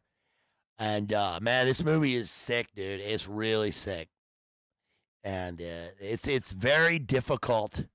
It's very difficult to make a movie like this. You remember that scene in Jarhead? Remember I covered Jarhead with our friend Grunt. There's a scene in Jarhead where Jake Gyllenhaal is sitting there and they're watching the scene from Apocalypse Now. They're playing music. They're playing like boomer music flying over, and Jake Gyllenhaal says, "That's not our music. That's Vietnam music. Right? We need our own shit." And then of course they play Public Enemy at the end. his first Gulf War. But there's a scene where he sits down and they turn on the deer hunter. And what happens in that scene is really good. It's a good reference point because that's the scene where they what's his name? Jake Gyllenhaal's real life brother-in-law. What's his name? Skarsgård. Peter Skarsgård finds the tape that was sent to one of their buddies, which was the tape that his Jody made back in the real world of her cheating on her husband, who's now, off and ready to go to war. And that's the scene where Peter Skarsgård says, "Fuck it, man, put it in." It's Jake Gyllenhaal putting it in, right? He puts in the tape. He says, "Fuck it, let's watch it anyway." And Skarsgård says, "What are you doing? What are you doing?" And they almost fight in that scene. But right before that, they're watching the deer hunter, and it's weird how that references this because they go into the war without we're unaware of their family lives before this, and so the movie Jarhead is spent with the various these various Marines. It's a Marine movie. These Marines finding a family in the midst of war, which takes the place of that. I mean, that's sort of discusses the kind of arc of postmodernism in the light of warfare, but alienation and feeling like you're finding meaning in the one shot, right, in the final shot. Well, that happens in Deer Hunter because that's what happens to Christopher Walken. Christopher Walken is forced to play Russian roulette, and when he gets back to Saigon, there's a scene where he's sitting on the balcony, and he's looking into the distance, and it's a blue sky. We see the city below him, and the doctor comes up and asks him. He says, "Soldier, what's your name?" And he can't. He hesitates, and he doesn't have a name. And think about how the spiritual ramifications of this, what that means in a metaphysical sense. He is no more. He's been obliterated. He's lost his identity. He's lost his self, and he lost it in that Hanoi pit of hell, right? I bought it from an old airman named Wanaki. Put it in an old coffee can. So I spent 3 years in that Hanoi pit of hell, and I hid it in the only place I could. This watch, you give me the watch, this watch, it was your father's birthright. There's no way he was going to let some, what is this, that greasy yellow, put his hands on your father's watch. Captain Coons. Remember in Pulp Fiction? Which is like a sequel with Christopher Walken to what he goes through in this. But he loses it he loses it exactly, Crispy. He loses it in the abyss. That's how I stay on the edge where I got to be. He loses it in the abyss, and it's gone. He's in a cage, and it's gone. He's no longer himself. And when he's on that balcony, the doctor, he's got these dog tags. And what's painful about that scene is that he's got a soldier's dog tags who's near him who has no arms, and he's on his stomach looking up, and you could tell that the conflict here is that Christopher Walken has no visible physical wounds, but he's empty on the inside. The guy asks him for his what are the names of your parents, and he can't give the names of his parents, and all he can do is search for words. He's not crying. He's not weeping. He's incapable of even doing that. He's completely lost. He's totally lost. And he's broken. He's completely broken. And then he ends up in Saigon, and he finds himself at a Russian roulette club. And this scene is crazy. He walks in. The two guys are playing. He meets this French Indochinese colonialist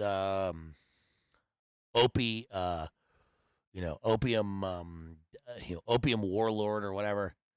And the guy says, "I have a way for you to make money, right? I have a way for you to make money. You can play Russian roulette." He goes in, and the guys are playing, and he grabs the pistol. He grabs the pistol, and he almost handy sooks himself, right? Puts it to his temple, pulls the trigger, puts it to the guy at the table's temple, pulls the trigger, and then walks out. I mean, he's lost it. He's nuts, right? But he realizes that he lost himself, and now he's found himself in pure chance. And I think that's what the movie is saying, that his entire life has been reduced to the bullet in the the bullet in the gun and the turn of the revolver, the wheel of fortune, right? And all he knows of truth anymore is life and death, and that's it. And for him, I guess death is the ultimate truth. He's totally broken. He's totally at carte blanche. Um, and then he's got nothing. But what happens also is that he looks up and De Niro is there. He's also in the audience, and he tries to catch him, and he drives off in the car, and he's lost him. He's gone. So De Niro comes back home. He's got his uniform on. It's kind of annoying how he's got his uniform on for so long, walking around town, and he's got his medals and everything. But you understand why that happens later on. And he won't go to his welcome home party. He's also feeling the effects of, what are you going to go to a welcome home party from the war you just were in, where your best friends have been shattered and lost? By the way, Christopher Walken said, "Don't leave me here," and he really didn't want to leave him here. He went looking for him. He saved him also. And yeah, now. Yeah. Remember that American Dad episode? And for years he carried that watch, right? So anyway, so he goes looking for John Savage, the other guy that was with him. And he finds him at the VA hospital, and he says, "We're getting you out of here." He don't want to be moved, but he's got to get him out of that hospital. Because and this is great, because I think people probably watching this right now with some sort of faith in psychology or the merits of the scientific priests would go, "No, keep that guy in there. He needs he needs to recuperate because he's got PTSD." Well, De Niro looks around at the hospital and sees that his friend is completely broken, and that he doesn't know whether he wants to go home or not. But this guy's got to come back to life. He's got to come back to his family. And this is one of the great strengths of this movie, is that back at home in Pennsylvania, they're in a steel mill town, which is completely coal covered and foggy and dirty looking, and they're riding around in these big huge cars almost crashing into each other, and the bar looks dirty and dark. But all that is physical. That's just throwaway. That's all just on the surface. What they do have is their family and their friendship, and this is great. I mean, this is great. This is a great example of maintaining your ties and your relationships with people, really at any cost when it comes to exterior events.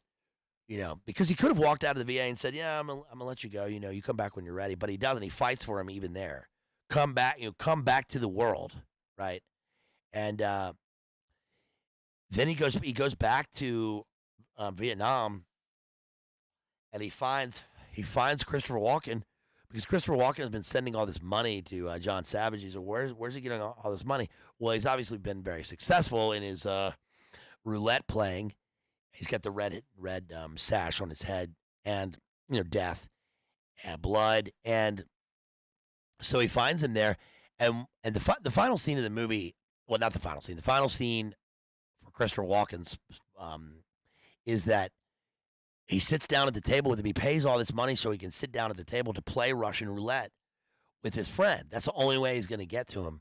He sits down to play Russian roulette with his friend across from him, and it's the exact opposite of what happened, the situation in war. The one in war, he was telling him, do it. That's the only way we're going to survive. Do it. And they ended up getting out. And this time he's saying, don't do it. You don't have to do it.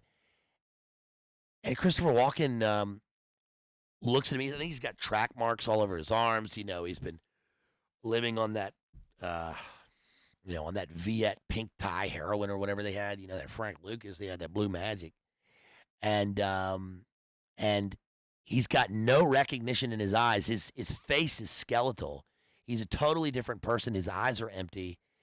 And he looks at him and he says, "One shot," because he remembers the one shot. And he says, "Yes, one shot." That's sort of his code. He picks up the pistol and he blows his fucking head off, dude. And so now De Niro is cradling his friend's head in his in his hands with blood spurting out the side of his skull, and like he's holding his own, like he's a child now. He's holding his child almost, and that's it. Now he's got to go back home. They have the funeral. The wedding at the beginning of the movie had hundreds of people in the hall, and the funeral just has like 8 people in the close knit group of friends. They go back to the bar, uh, and they say this part is interesting because they're sitting around, and De Niro doesn't say a word in the scene. He's looking at Meryl Streep because Meryl Streep, they slept together because Meryl Streep was engaged to Christopher Walken. He's gone, and she is damaged by this. She wants company. De Niro's here. They fall in love through circumstance for comfort.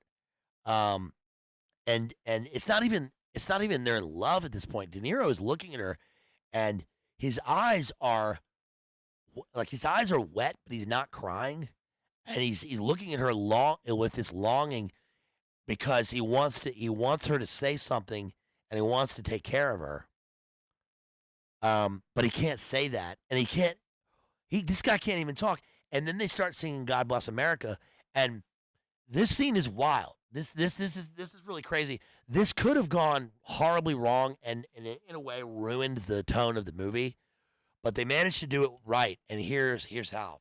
Um, you know that the normie watching the movie goes, "Oh, they sing God Bless America at the end of the movie because it's a satirical commentary. It's ironic, right? They're singing about how, their great patriotism and look what it's done to them." But that's not why they're singing it. They're singing it purely. It's the only thing that they can say. They have no other words. They can't communicate with each other, but they have a song that they sing together that's sort of ingrained in their deep psychic mind. And when you look at them in the scene, they're all singing it sincerely, and most importantly, I think in this, it's God Bless America. Their faith also binds them together, and this isn't spoken in the movie, but God provides them relief through song, through psalm, through love, and through their friendship and their sort of their fellowship in this scene. And it's very well. Look at all the things going on in that scene. If you watch the movie, look at all the things going on in that scene. Their eyes are all going in different directions at different people, and this is a great example of filmmaking. They don't have to tell us anything. They can simply show us the scene, and we imagine what they're thinking, and it's true within the scene. And the movie ends, and it's weird because the movie is tragic, but it's not a tragedy, which is it's very weird. That it's not as simplistic as a tragedy. It actually ends in a song of fellowship with them together, and they're going to continue living their lives. So it is tragic, but it's not just a tragedy. It's not just the inverse of beginning the movie with the wedding, which is going to go horribly wrong. But the movie takes place in triptychs, and again, we get the resonance of the liturgical singing. We get the elevation of the mountain scenes. Robert De Niro again ascends to this sort of mountain realm of purity, and it's very well done. It's extremely well done. It's pure, and it's kind of expressions of faith in daily life. If that makes any sense, through art. PBR Street Gang, Almighty, Almighty. Almighty, almighty PBR Street Gang. Oh, he's really out there, man. He's really out there, right? That's dialectic. That's dialectic physics, man. What do you can't go out into space, man. You can't go out into space on 1/4, 2/5. What are you going to land on, huh? Fraction? You can't land. That's dialectic physics, man. Dialectic logic is you either love someone or you hate them. You mutt. Mutt. This is the way the fucking world ends, man. Not with a bang, but a whimper. And with a whimper, I'm out of here, Jack. If you want me to do the entire Kurtz, Marlon Brando monologue or any of those scenes, then you can send me a big super chat and I'll do that. He was 38 airborne. He was 38 years old. Why the fuck would he do that? Charlie didn't have R&R. All he had was cold rice and a little rat meat.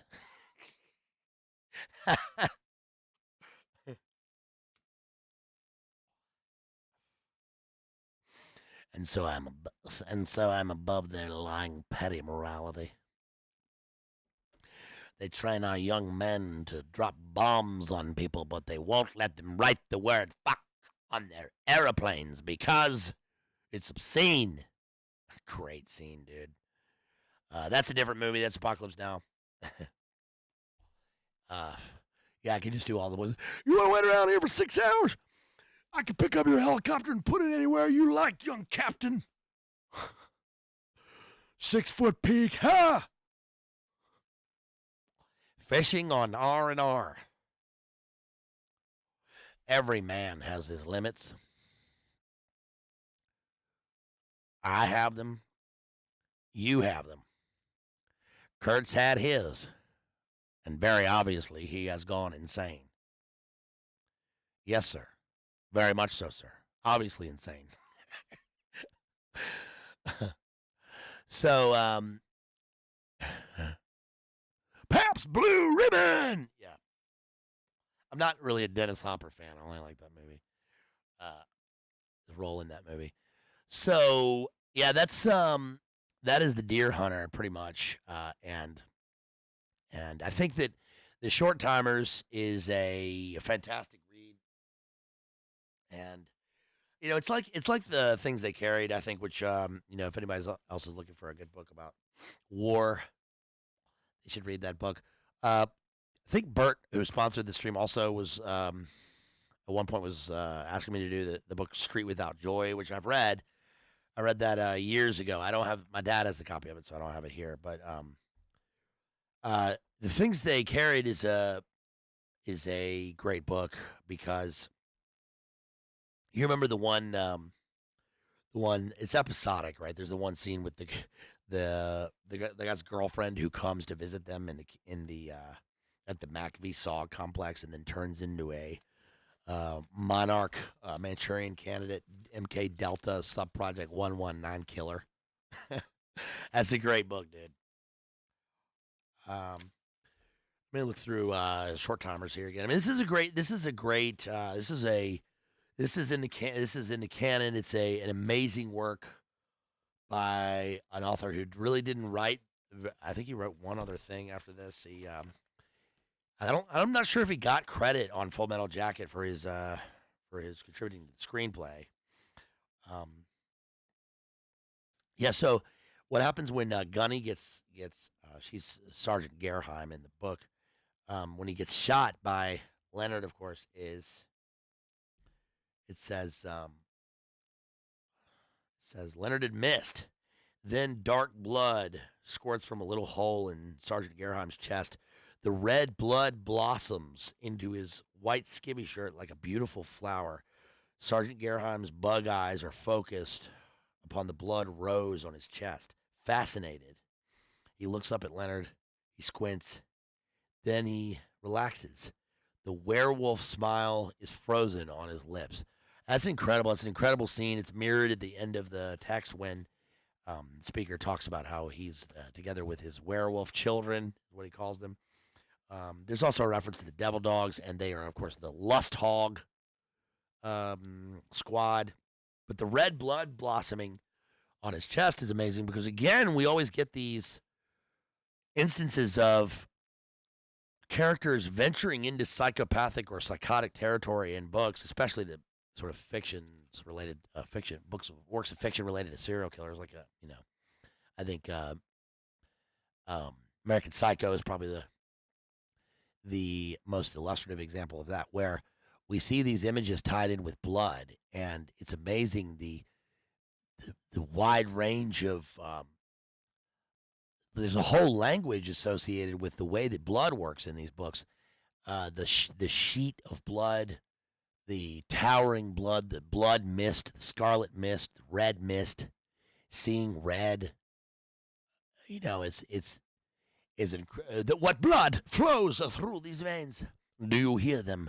The children of the night. Blood, the blood and bloodshed being inverted into psychotic scenarios of outright, murder in this book is it's poetic. It's poetic in a Homeric sense. By poetic, I mean, the I would recommend for people if they are interested in war related literature to probably go back and start with the Iliad. The Iliad is I wouldn't recommend like the Simon Armitage translation of Homer, but the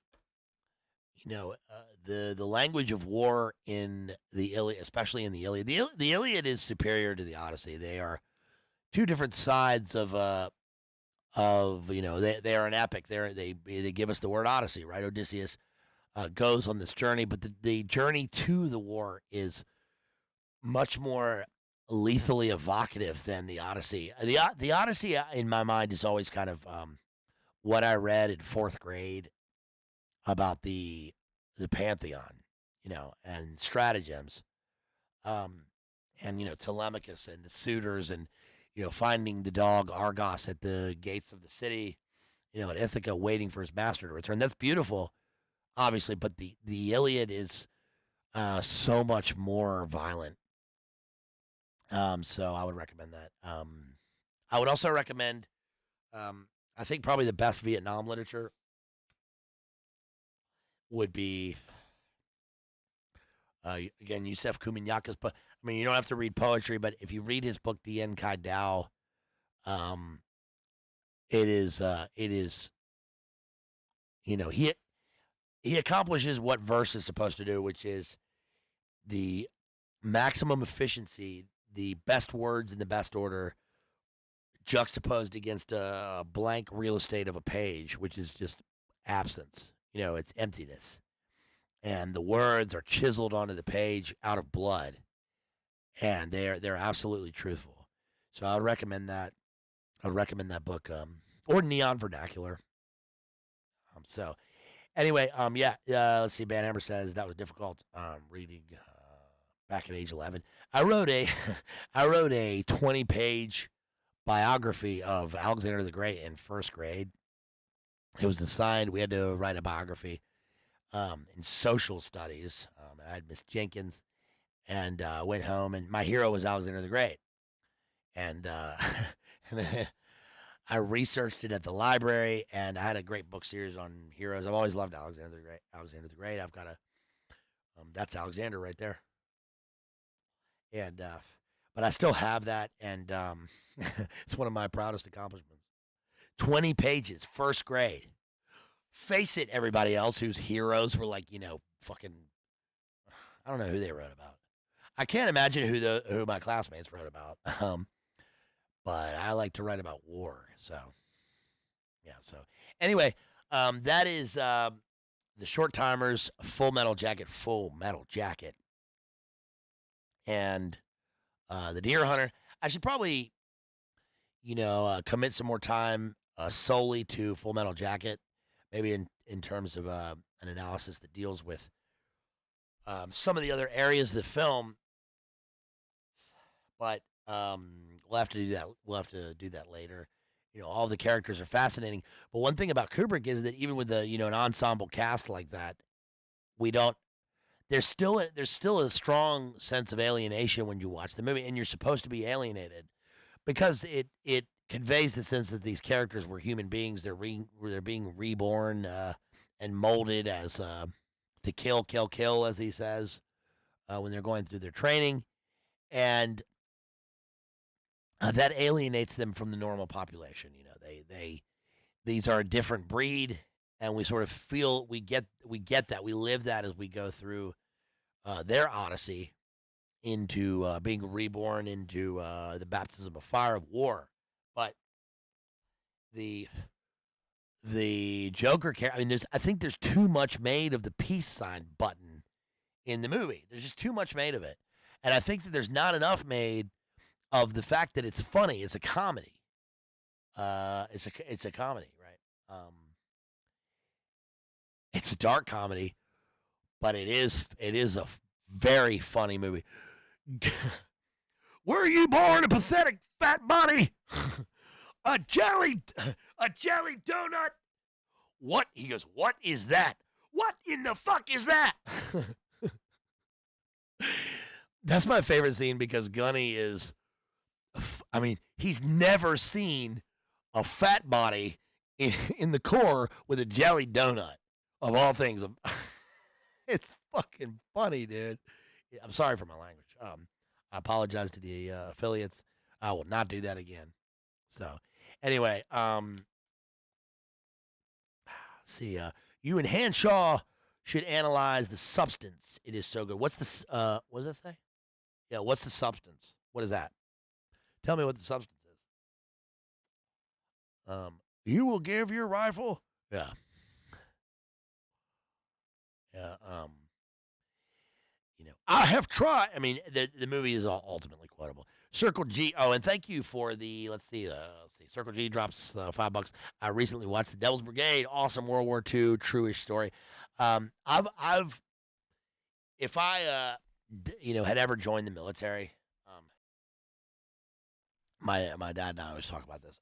We both would have joined the French Foreign Legion. I've always not been obsessed with the French Foreign Legion, but it's a thing that I've always been drawn to. I've got all the books ever written by anybody who wrote about the French Foreign Legion. The age limit's 39. There were a few times when I considered that, and Légion Étrangère. I love reading about the French Foreign Legion. You can't watch, there are no really. There is one movie that is verging on decent about that, and it's by what's the guy's name? Simon Murray, who wrote the book Legionnaire. But it is adapted for a movie with Tom Hardy, and it ventures into other territory that's not in the book. The book is pretty straightforward. It's about the fighting in Algeria. It also ventures into territory with the OAS, which is where what's the movie? The Jackal, right? The Day of the Jackal with Frederick Forsyth goes into, which was a real thing. I did an analysis of the Jackal, but also when the OAS planned to launch a coup against Charles de Gaulle because of his giving up of Algeria and deserting the Pied Noirs. So I've always been drawn to French Foreign Legion. That would have been what I would have done. Proof of life. My name's Russell Crowe. Proof of life. He says the phrase "proof of life" 400 damn times in the movie. Anyway, somebody asked me the other day a good question. I'll kind of end with this.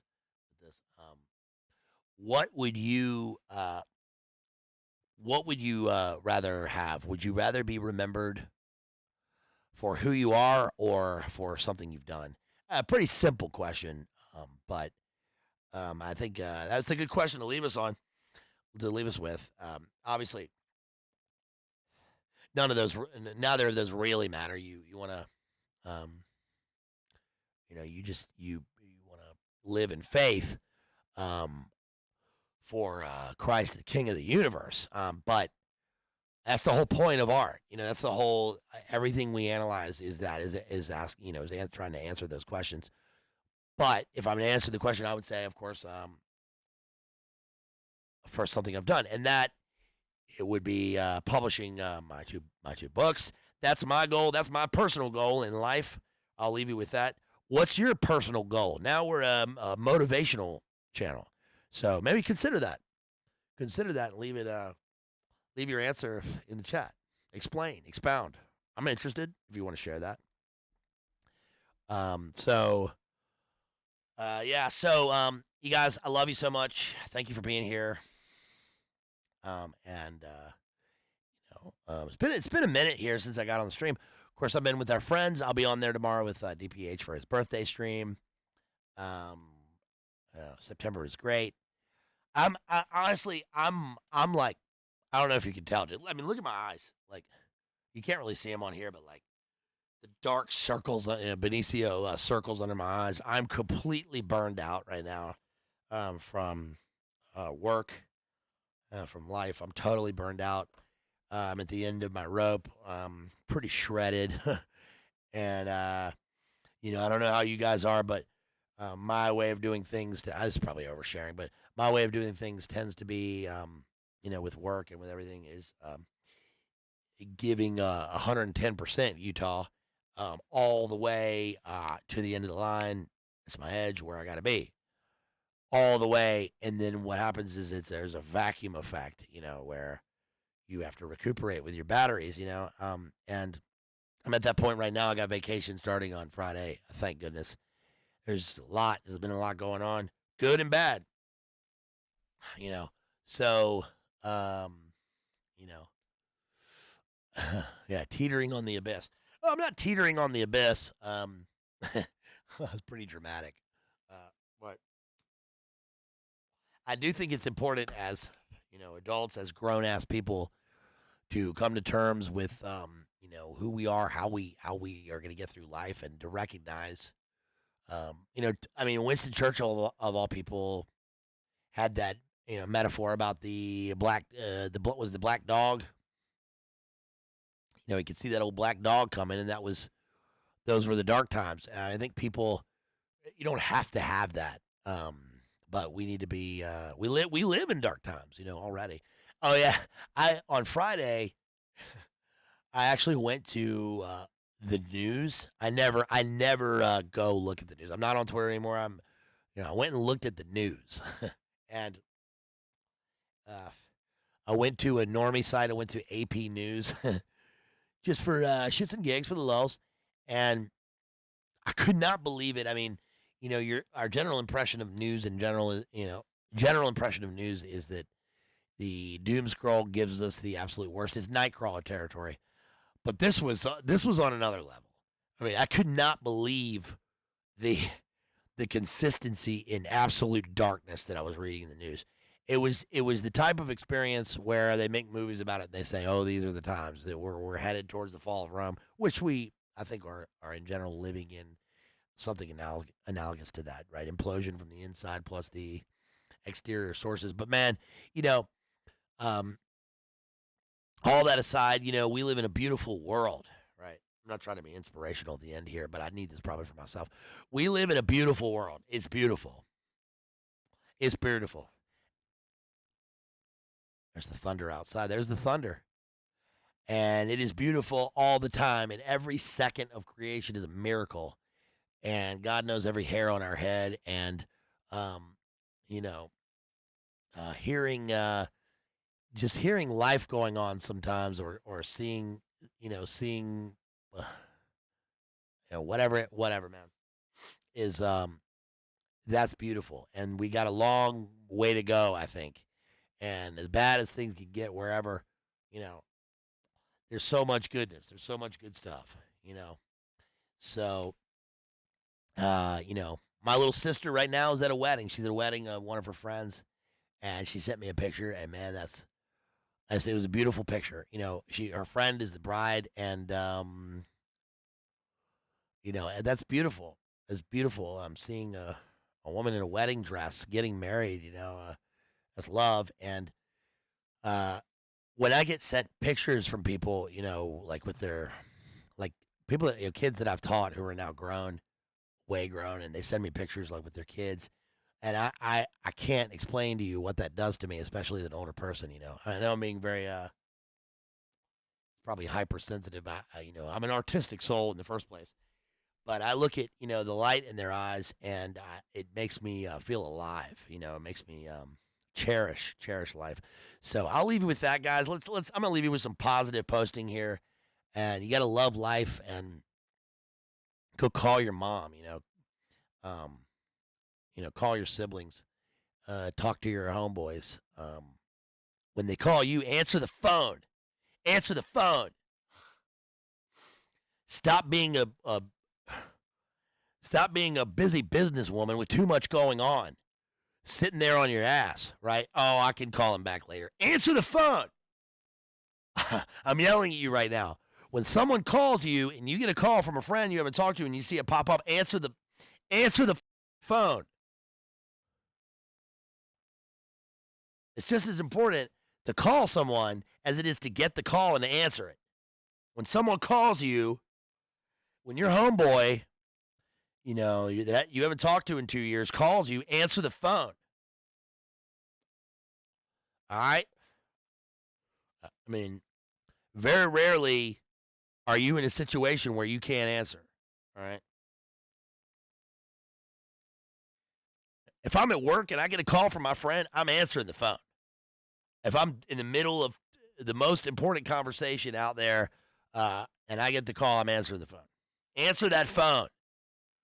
You got a damn phone with you everywhere you go. You know you're on it. You're sitting there reading the stats at the Tetris convention or whatever, man. Answer the phone. Okay? That's not my advice. I'm just stating it. I'm stating it out there mostly for the fellas, I think it's important. Because we don't want to talk to people anymore. Don't just text them, call them. Texting is great, but you gotta hear people's voices. You gotta hear their voice. You gotta see them in real life. You gotta see their eyes. And so anyway, all right. So that is the Short Timers and Full Metal Jacket and Deer Hunter. Heavy stuff. I've got this book, Sons of Cain, that I'm reading right now, which deals with the history of serial killers. I forgot that Ashton Kutcher found he found a body of the Hollywood Ripper, and that was a girl he dated. Do you remember that? Did you know that a contestant on MasterChef UK was an active, let's say, fectronile / cannonball while he was on MasterChef UK? Did you know that? The book's not going to go into McGowan, Program to Kill or Valentine Phoenix program stuff. But that's okay because we already know that. But I also got another book on the way here. It is The Double, which is the novel source of the movie Enemy with Jake Gyllenhaal. I got in a big group chat the other night with my homeboys about who's the greatest Hollywood. It's obviously Tom Cruise. Don't even try. It is Tom Cruise. My friend, I said, name one working person in Hollywood on Tom Cruise's level.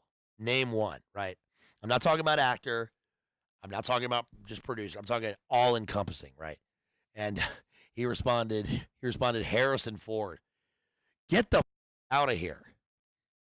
Harrison Ford is, first of all, very elderly, which is fine. I don't know if he's putting out stuff right now. The last Indiana Jones was AI. And I'm talking about right now, right? Leo.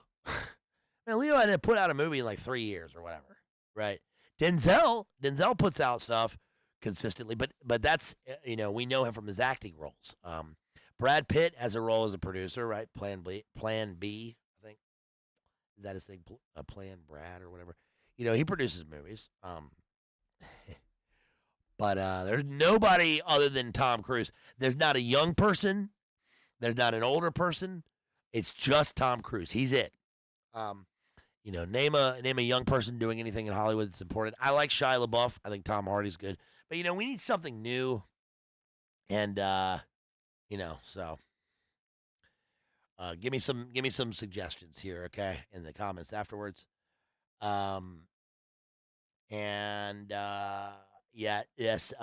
Forte says Pitt is really involved behind the scenes. Yeah, he is. And that I can dig that. But he's not Tom. You see that thing about George Clooney? We played a prank on Tom Cruise. Oh yeah, I bet it was really funny. Well, I bet it was hilarious. Was it about human rights? I don't want to hear from him. I don't want to hear his jokes. The only prankster in Hollywood that I want to hear about or hear from is Based Mel. That's it. I don't want to hear about George Clooney playing pranks. Get the out of here, right? Liam Neeson is worth mentioning. Liam Neeson is worth mentioning solely because he went to Queen's University Belfast, where I went, and he's one of the patrons of the Lyric Theatre. The Lyric. So, yeah, of course I like Liam Neeson. But, we're talking Tom Cruise here. Right? Can you name one Tom Cruise movie that wasn't a banger? Can you name one? And don't say Cocktail. That's the one you're going to go to. Don't say Cocktail because Cocktail has surprising depth to it, right? He's a bartender poet. It's about love, right? The dad tries to pay him off to leave, but it's about love. He wants to father that baby. He's going to be there. He's going to be the dad. He ends up being the dad. Brian Brown is the father figure mentor in a tragic. It's tragic, I mean, yeah, it's whatever, but that's a good, Cocktail's solid. Color of Money. Don't say Color of Money because Tom Cruise is the bad guy in that, right?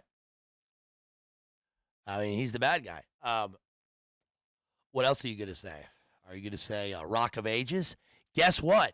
When they talk about other actors and how they are, brave in their roles, no, it's actually brave to be very, very big and very famous and to risk ruining it by making a musical, right? But guess what? He sings the songs and he's you can't not watch him, dude. He's great,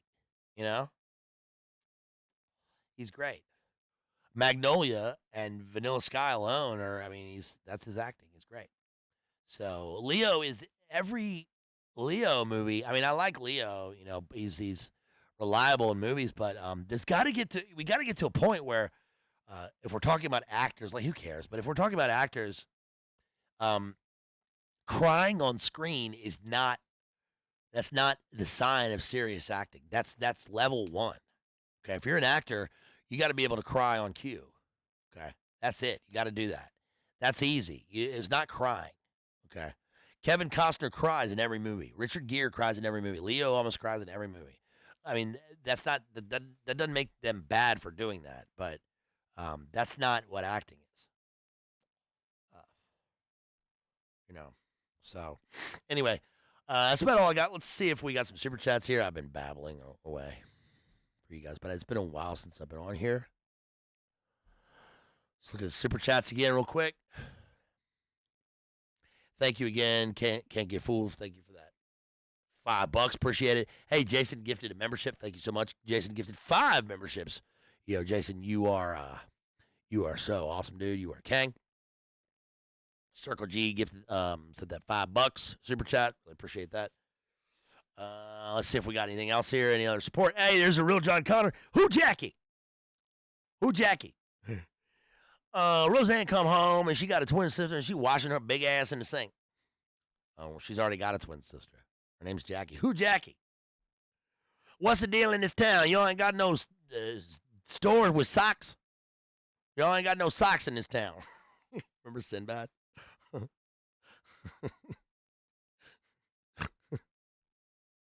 Norm goes, Sinbad is the greatest stand-up comedian of all time. What, you ain't got no socks in this town? All right, Real John Connor sent me $5 for something that costs $5. Thank you so much, Real John Connor. Appreciate that $5, man. You are my homeboy. Thank you. You are great. Whoa, look at that. Big time super chat right there. Let me go to this, open it up, make sure that I don't want to dox a name in here. Usually there's a note that I read afterwards. Who Jackie?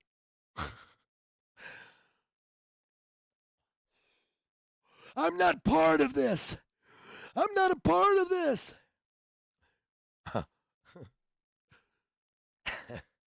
Did you just say that? Did you just make that joke? I'm not part of this, Super Dave. All right, let's see. I want to make sure I read this first before I read it out loud. I don't want to dox you. A lot of times people say, okay, I'm going to say thank you, Michael. Hey, Michael. Thank you, Michael, for that $100 PayPal, man. Thank you so much. That is sick, dude. Thank you so much. That is sweet. Hey, thank you to Jason. Thank you to Jason for that PayPal. Sent me $15. He says, Do you suck? Do you suck? I didn't know they stack shit that high. Only steers and queens come from Texas, and I don't see no horns. Yeah, there you go. Woohoo. BLA Kubrick, thank you so much, Jason. Appreciate that for that $15. Thanks, man. Jason, you sent me, let's see, $10 the other day.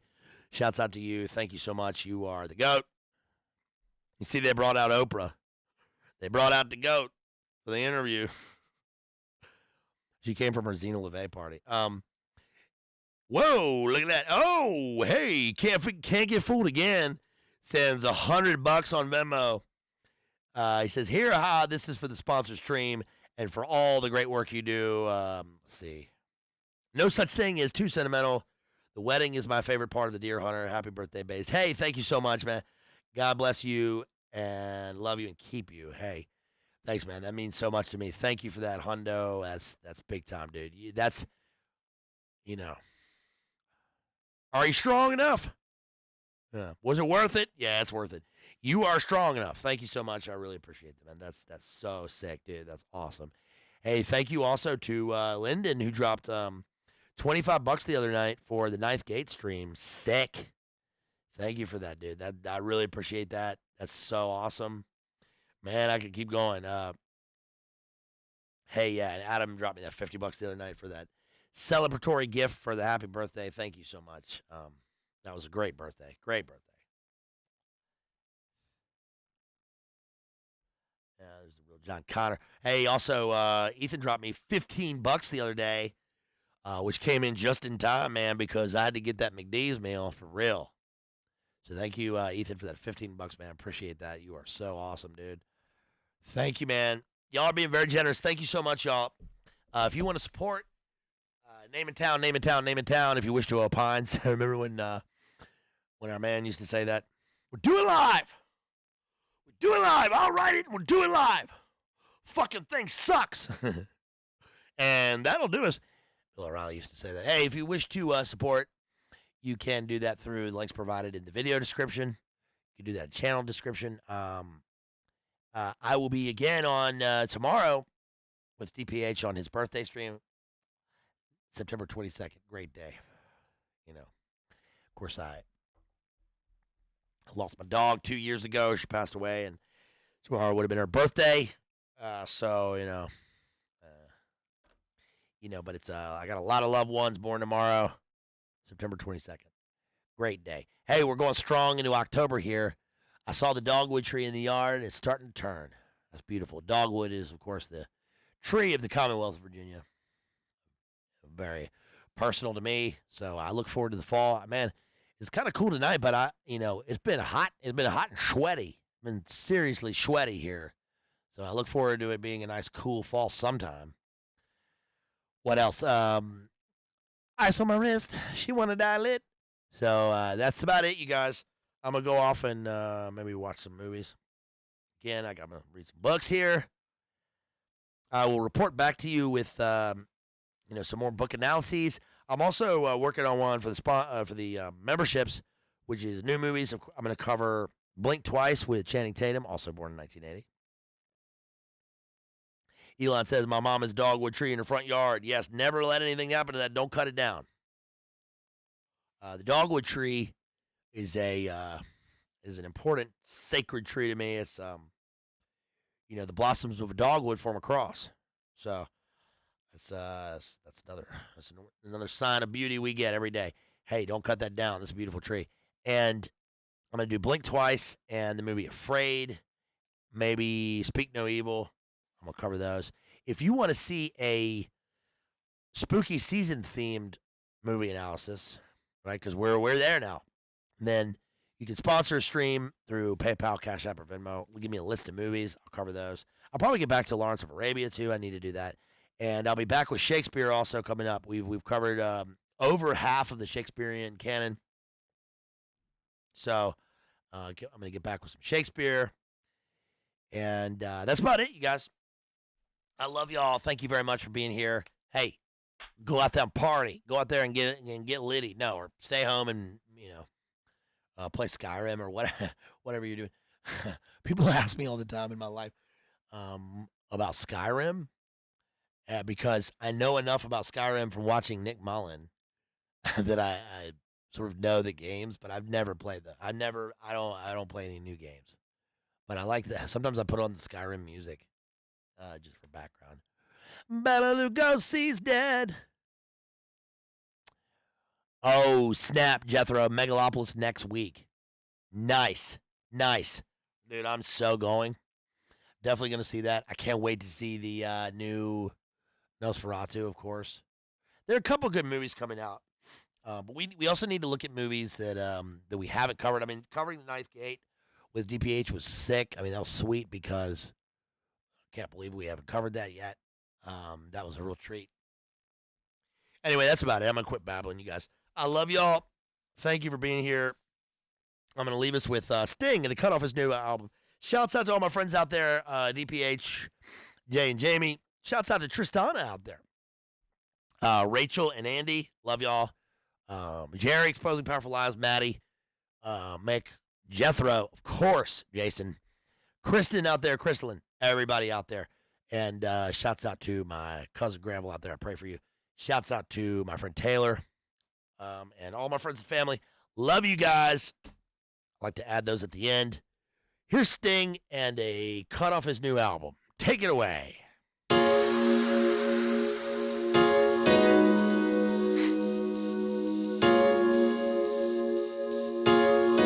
Cheers, y'all. Here's a bang for y'all.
Australian. Appreciate you out there, buddy.